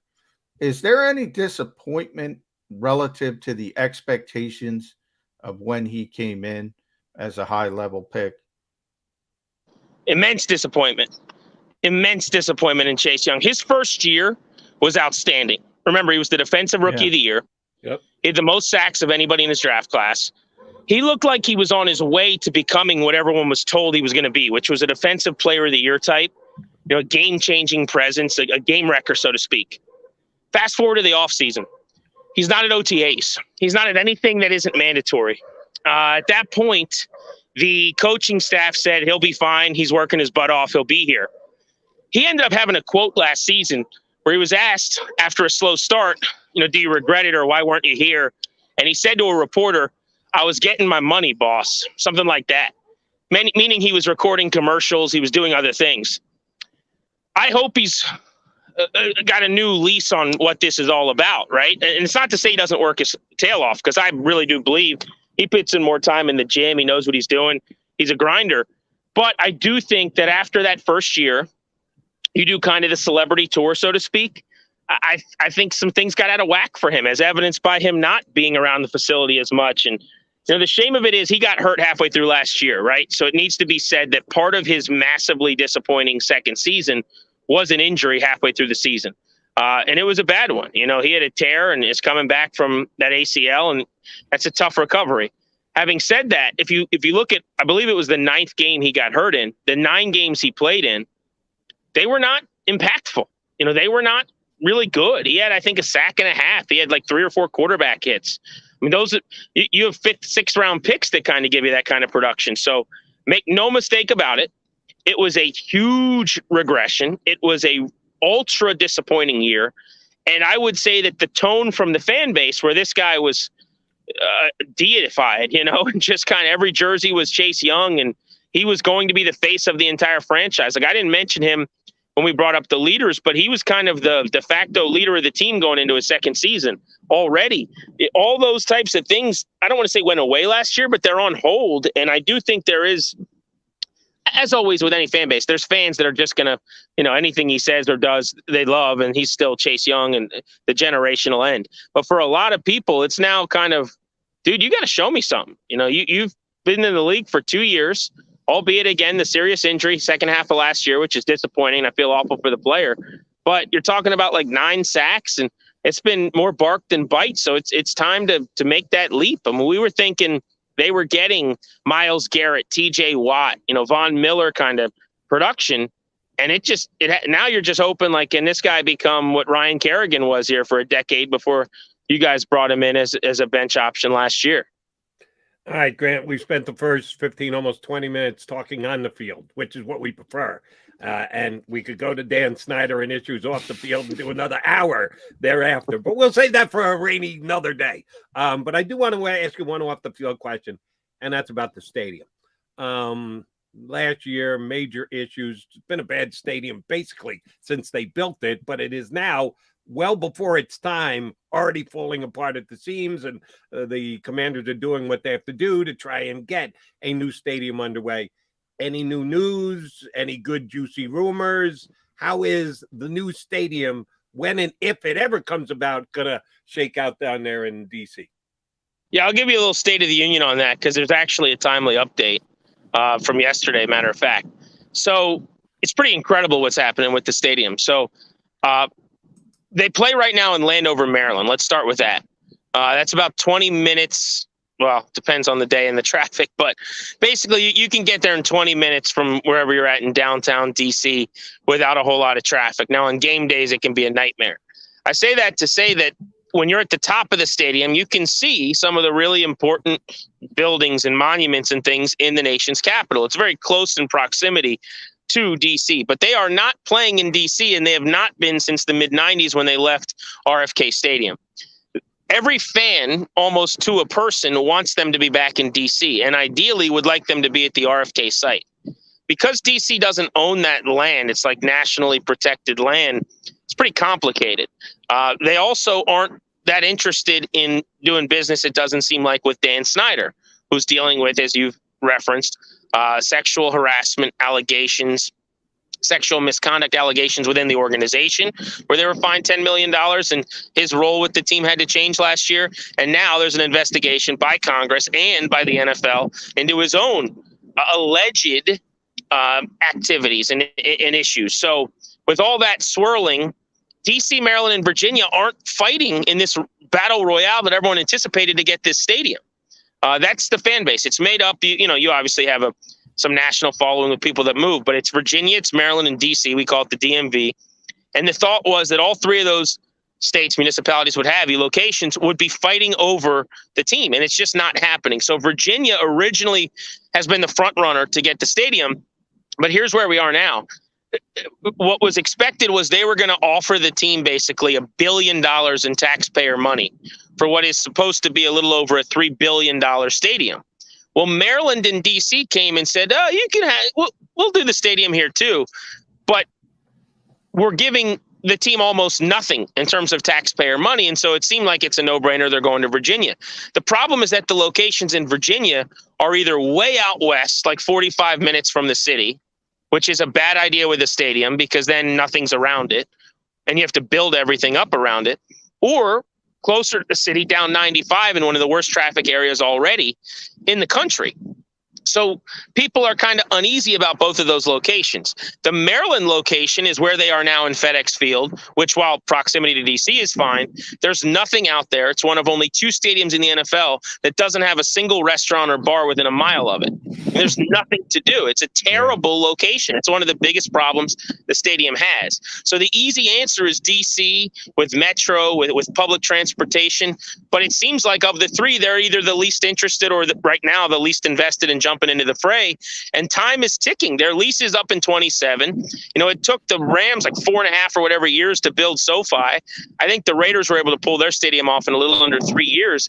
But it's got to be done now. And just yesterday, we had a guy on my show, Grant and Danny in D.C., who's covering all this for Channel 9 locally in D.C., who said he's talked to a source who told him that Virginia is considering lowering their taxpayer bid that they're offering the Commanders, that they would not pay $1 billion, but $350 million. Ooh. I mean, think about that. You're lowering it by like 65%, and it would still be more money than they're getting from DC or from Maryland. So they basically came onto the car lot and said, "We'll give you $100,000 for a car that costs like 40." And then the other 2 bids came in at like 27 and 30, and they're like, "Actually, we'll give you 40." So, I mean, it is going in the wrong direction right now for Dan Snyder and the Commanders, if you believe all of this reporting. Obviously, it could be politics. It's one unnamed state senator. Maybe that person doesn't want the stadium or the team or whatever. But they were saying things like, with each passing day, it's clear that, this team's lacking gravity that it once had. I mean, one of the comments from this state senator was that they're not sure if the team's going to be viable in 5 or 10 years. I mean, it's really kind of ugly, and it's not what you'd expect because there's a huge, as you guys know, unbelievably passionate following, all being a dwindling one over the last several years because of Snyder and the lack of winning. But to be here already where, the time is getting closer to when you got to make a decision, and it's not a room where everyone's lifting up their paddle to bid and fighting with each other. It's like people are like kind of sheepishly, maybe, like it's bad right now. So it's really interesting to see where this goes. All right, you mentioned Grant and Danny in DC 106.7 The Fan. Last one from me, Grant. You follow Grant on Twitter at Grant H. Paulson. Is Daniel Snyder the problem here? Obviously, nobody knows politics better than you guys. You're in the midst of it, the center of it. You talk about the 3 different municipalities, essentially, in the DMV. do people not want to do business with Daniel Snyder? I mean, this is a very viable team. I think as soon as you get that stain off it, is the NFL working? Is there any rumors down there about the NFL trying to get Daniel Snyder out of this business, so to speak? So it's a good question. It's so unrealistic, though, that he's going to end up losing the team or forced to sell. Did it, Grant, in basketball? Yeah, but not unlike when players get in trouble, there was audio. You know, it was hard to run from that. Remember, and the precedent. Do you want to lower the precedent? And I say that not in any way to take away from the very courageous stories told by the very courageous women that have come forward to talk about the wrongdoings in that workplace. But so far, you have Jerry Richardson, who had several allegations against him directly. There was never really a specific allegation against Snyder directly until very recently, and it's just starting to be investigated now. Previously, it had been that the workplace was toxic and awful for females. And while that's Snyder's team and he's largely in charge, there was nothing that was kind of tied directly to him. So you'd be changing the threshold. And the people that need to change that bar are other owners who I perceive to probably have skeletons in their own closet. I mean, you need 24 of 32 owners to roll on him and say, we want him out. Unlikely. I don't think it's happening. The only way that would happen, in my opinion, is if enough sponsors pull out and the bottom line is affected. Remember, they didn't want to change the name. Dan Snyder never wanted to change the name. Nobody with the team wanted to change the name. The name is now Commanders. And the reason was FedEx, name of their stadium, Fanatics, all these places that sell jerseys, Nike, whoever else, I don't remember the specifics, but they basically said, we're not going to sell your team's gear and merchandise and jerseys anymore with this name. And it got to a point where financially, Dan Snyder couldn't keep the name and make the money that he needs and wants to make. So the only way to kind of relate this to your question, that he loses the team is when the Redskins turned football team turned Commanders and Dan Snyder are costing the NFL money and sponsorships. Well, if you notice, 3 sponsors have pulled out this offseason. Only one of them is a major sponsor, in my opinion, and that's Anheuser-Busch. Anheuser-Busch has 26 teams. They're still doing business with them. They have a decade-long partnership with the NFL. They just re-upped. I just went to an event yesterday in town with the Nationals where they're handing out beer and jerseys. They're very involved in the city, but they are no longer doing business with the Commanders. They did not release a statement as to why. They did not reference Dan Snyder. They just said, we're not going to be dealing with them. We look forward to continue our relationships with 26 other teams and the NFL. That's a huge deal. So if that kind of thing continues to happen, at some point, Roger Goodell or someone at the league office is going to have to say, well, wait a second. Is this worth it to us to keep defending this person? But I do think we're a long ways away from that. And if you're asking me, is there a better chance Dan Snyder's the owner in 20 years or not? I would still bet on him being the owner because this guy hasn't lost. He kind of always ends up on top. GP, last thing, and thank you very much for coming on with us today. You may have acquired Nelson Cruz, but we got a whole bunch of boomsticks here in Philadelphia this year, and they're coming down to your place to hit the ball out of your park. I'm very excited about the Phillies lineup. I know how big a baseball guy you are. It does a great job, by the way, on Sirius XM on Sunday mornings with minors and majors. Not only does he talk Redskins start of the week, but the best of the young players in baseball on the weekends on Sirius XM. Grant, we appreciate whenever you talk to us. Thanks for hopping on, buddy. And you got a hell of a neighborhood there. We got to see almost all of it. Yeah, I basically took the dog for a walk. I apologize. Right before I was coming on, both of my kids decided that I was not allowed to be in the house anymore to do this. So then it was me and the dog out. We got kicked outside to the curb here, so we walked down the street. But I have been there many times, Grant. I said, oh, well, it's going to be awkward scenery. It's going to be loud crying. So I didn't want to give anyone any PTSD who used to have kids. But I'll say this real quick, Jody Mack. A, I was glad that you brought up baseball because I thought this will be our first chat where that never came up. And then B, you guys are loaded, man. Between Castellanos and Schwarber back-to-back there, it was a kick to the ribs in D.C. of everyone because, you know, the Nats are not going to be particularly good, but you thought, okay, you got to deal with the Mets and you got to deal with the Braves. Now you got to deal with the Phillies too. And they still got a little ways to go pitching wise probably, but They're going to be a blast to watch when they're at the plate. The Broad Street Boomsticks are coming down to D.C. a whole bunch this year. GP, always a pleasure. Thanks for doing it, buddy. We'll talk to you again see soon. you guys. Be well. Keep up the good work.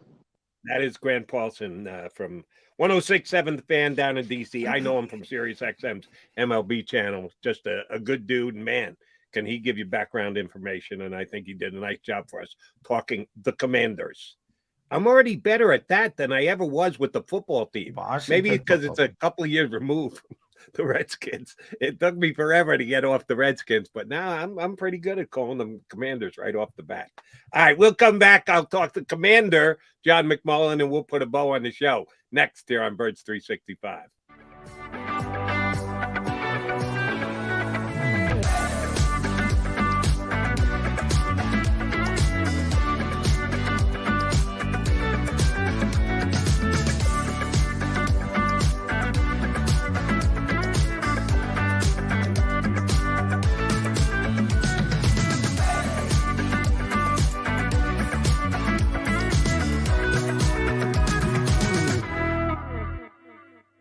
At Stateside Vodka, every new customer gets the world's best rocks glass, free. What's that? A rocks glass? You're telling me that bottle is cut in half? You could say that. Holy shit. And you're telling me I can get one of these glasses for free? That's right. One free rocks glass per customer with each first-time purchase of Stateside Vodka.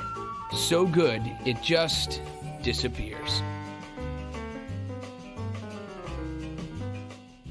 Imagine for a moment that you went to work today and when you came home, you were catastrophically injured. Your life and your family's life. That's what happened to union construction worker Mike Little. I was scared of what the end was going to be, but to be 100% honest with you, I knew I was going to be all right just by talking with Brian. In my heart, I just knew everything was going to be all right. Call the firm and find out why they say, "We got this." Call 215-458-2222. Go for the midnight dares. Go for the memories. Go for the view.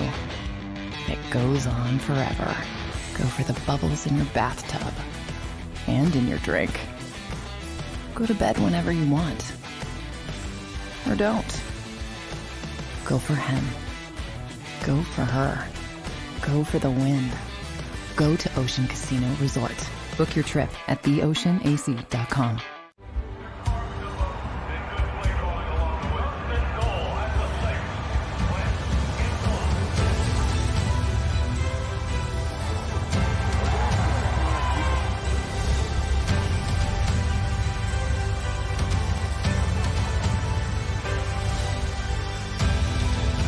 Field of life, First Trust Bank is there for you.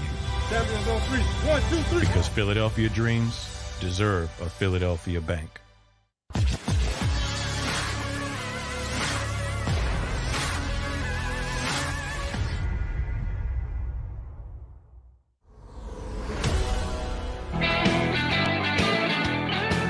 Mac guys here on Birds 365. Thanks for streaming on in. While you're at it, like, share, subscribe, do the right thing, help you boys out, help us get our algorithm up here on the JAKIB Media YouTube channel. All right, yesterday, John, we ended the show with me asking you a look into the future question, and it was about Malcolm Jenkins, because you and I both noticed that in the last half hour of our show, Malcolm was calling it a career. So I turned around and made it a question on you on Malcolm's Hall of Fame status. Eagles, Hall of Fame, definitely. NFL Hall of Fame, maybe probably just a little short. I think we're in the same boat on both questions. Here's today's question for you, because we talked about it with Grant Paulson. And oh, by the way, stories this week, including the Kansas City Chiefs looking up for a potential new stadium and considering areas in the state of Kansas. They've been in Kansas City, which is in Missouri, forever, but would consider potentially moving into the state of Kansas, which is not far away, but still a whole nother state. And the Cincinnati Bengals, this I can't believe. This I got to get more details on. that the Bengals are considering a new stadium that would be a domed stadium in Cincinnati. I guess it's one of those strike while the iron is hot. You had an unbelievable season, ended up in the Super Bowl, which nobody expected. Yeah, let's dip our toe into the whole new stadium talk. So it's going on around the National Football League. When does the conversation start about Lincoln Financial Field? Yeah, these things aren't as how shall we say, they don't hold up as much as they used to do. And then when you start to get these billion-dollar palaces, as you mentioned, Dallas, Los Angeles has set the standard, but you have all these all over the country. Atlanta is, there's so many. Minneapolis, we were out for the Super Bowl, is beautiful. There's so many of these gorgeous stadiums in here. It's sort of like an arms race. And I got to be honest with you, Jody. We were just talking about it with Grant, with, $3 billion for a stadium. There's 8 home games. Well, 9 or 10 if you want to include preseason now, because we're down to 3 games. Maybe you have a playoff game. When are people going to wake up to this? I mean, maybe. Yeah, but come on. Temple packs the house on Saturday. Maybe not. But yeah, I mean, it's coming. All you have to do is look across the street at the Wells Fargo Center, or, that's where we are, obviously. First Union Center, Core State Center, whatever. Right.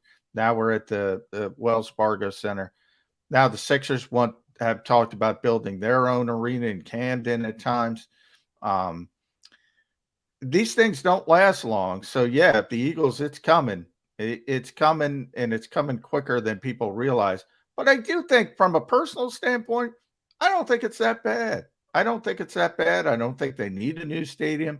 But then when you get down to Dallas, or you go out to Los Angeles, or you go to Atlanta, and you start to say, oh, I see. Yeah, this isn't Lincoln Financial Field, isn't that. But do you really need that? I don't know. And they keep getting taxpayer money, so that's kind of like a political question more than anything else. Oh, shoot. John, I was on the air here in Philadelphia when the vet needed to be raised, and they put the whole package together for Lincoln Financial Field. Oh, it's a political football that is kicked around for years in advance before it ever gets started. And that's why I bring the question up. It's been 19 years that the link has been involved. Doesn't seem like it for someone of your age or my age who went through we need to move on from the vet. It took so long, and all the deals that had to be done to get it done. It isn't just like, okay, we're going to get a new stadium. You break ground 2 weeks later, and then it's up 2.5 years later. Oh, no, there's a lot more that goes into it. So even though it seems like the link just went up 19 years ago, even though it seems like it should be good for a long period of time, no, you're right. Everybody's looking at the new, beautiful $3 billion stadium and goes, oh, wait, why can't we have one? People don't want to come here as a free agent to the Philadelphia Eagles. We all think it's because the Eagles run the ball too much. Maybe it's because their stadium and their facilities aren't as good as some other one. Yeah, this is a conversation we'll probably have here on Birds 365. Now, they'll go ahead and cancel us a week from now. But if we continue to do this for a long period of time, at some point, it's going to actually happen. By the way, before we go, because I know we're up against it, we got a second retirement in 2 days. And this one's going to interest you because it's a friend of yours, friend of the show. After 47 years, John McMullen is retiring. Really? From the Houston Chronicle. I had him on my show this past weekend. He never said a word. Never said, oh, well. 47 years. One of the best ever. 47 years. You're kidding me. Wrote his retirement thanks in the Chronicle this morning. So I wanted to mention that, one of the best ever NFL reporters, John McMullen. Heck of an actor, as I said on this show, too. Got as many IMDb lines for his fill-in actor role stuff. Oh, that's like bumming me out. Like, I got to text him now as soon as the show is over and done with and say, I wish you nothing but the best, but you bastard, how do you not say something on my show last weekend? Well, he probably had to keep that for the Chronicle, He had to. Yeah. He couldn't help his brother out, Jody McDonald, breaking that kind of news for a channel. I love John McClain. And yes, he has been good to us. And yeah, oh, by the way, it's not like John McClain's going to forget everything he ever knew about the National Football League, but damn, he had sources inside that Houston organization, which will be missed. We'll still get him on from time to time. So thank you for telling me that. Now I got to find out more details on it. So put us to work right after the show ends. Partner, we've got Pat Leonard from the New York Daily News to join us tomorrow because we did want to touch down on what I say. Yeah, New York Giants football. Yeah, from the New York Daily News, not to be confused with the Philadelphia Daily News, but Pat, a very good Giant reporter, is going to hop aboard with us tomorrow. That should be fun. Thanks to Grant Paulson for giving us the Commander update. Partner, you ready to do another show tomorrow? Let's do it. And it's, you're also going to get some, at least 5 minutes of WrestleMania talk. It's WrestleMania weekend, Friday. Yesterday, I watched Monday Night Raw on tape. I hadn't gotten to that yet. Then I had to watch the TNT. Then, man, I've been all wrestling. Have you watched any? I know we got to go. Any of that WWE Evil stuff? Yeah, good show. Love it. Love it. John Cena, executive producer. It's a good show. You should watch it. And he voices it too, and he does a good job there. I watched the one on Kane and The Undertaker yesterday. Outstanding. Man, yeah. I learned some stuff that I didn't know. And the one on Roman Reigns was also pretty good too, which is a good lead up to WrestleMania. Yeah, a little WrestleMania talk tomorrow, but we'll also talk some Giants. And hey, it's called Birds 365, so I think we'll talk about the Eagles as well in 2 and 2. If you missed any of today's show on the JAKIB Media channel, listen to the podcast on your way home. Available on YouTube, Apple, and Spotify.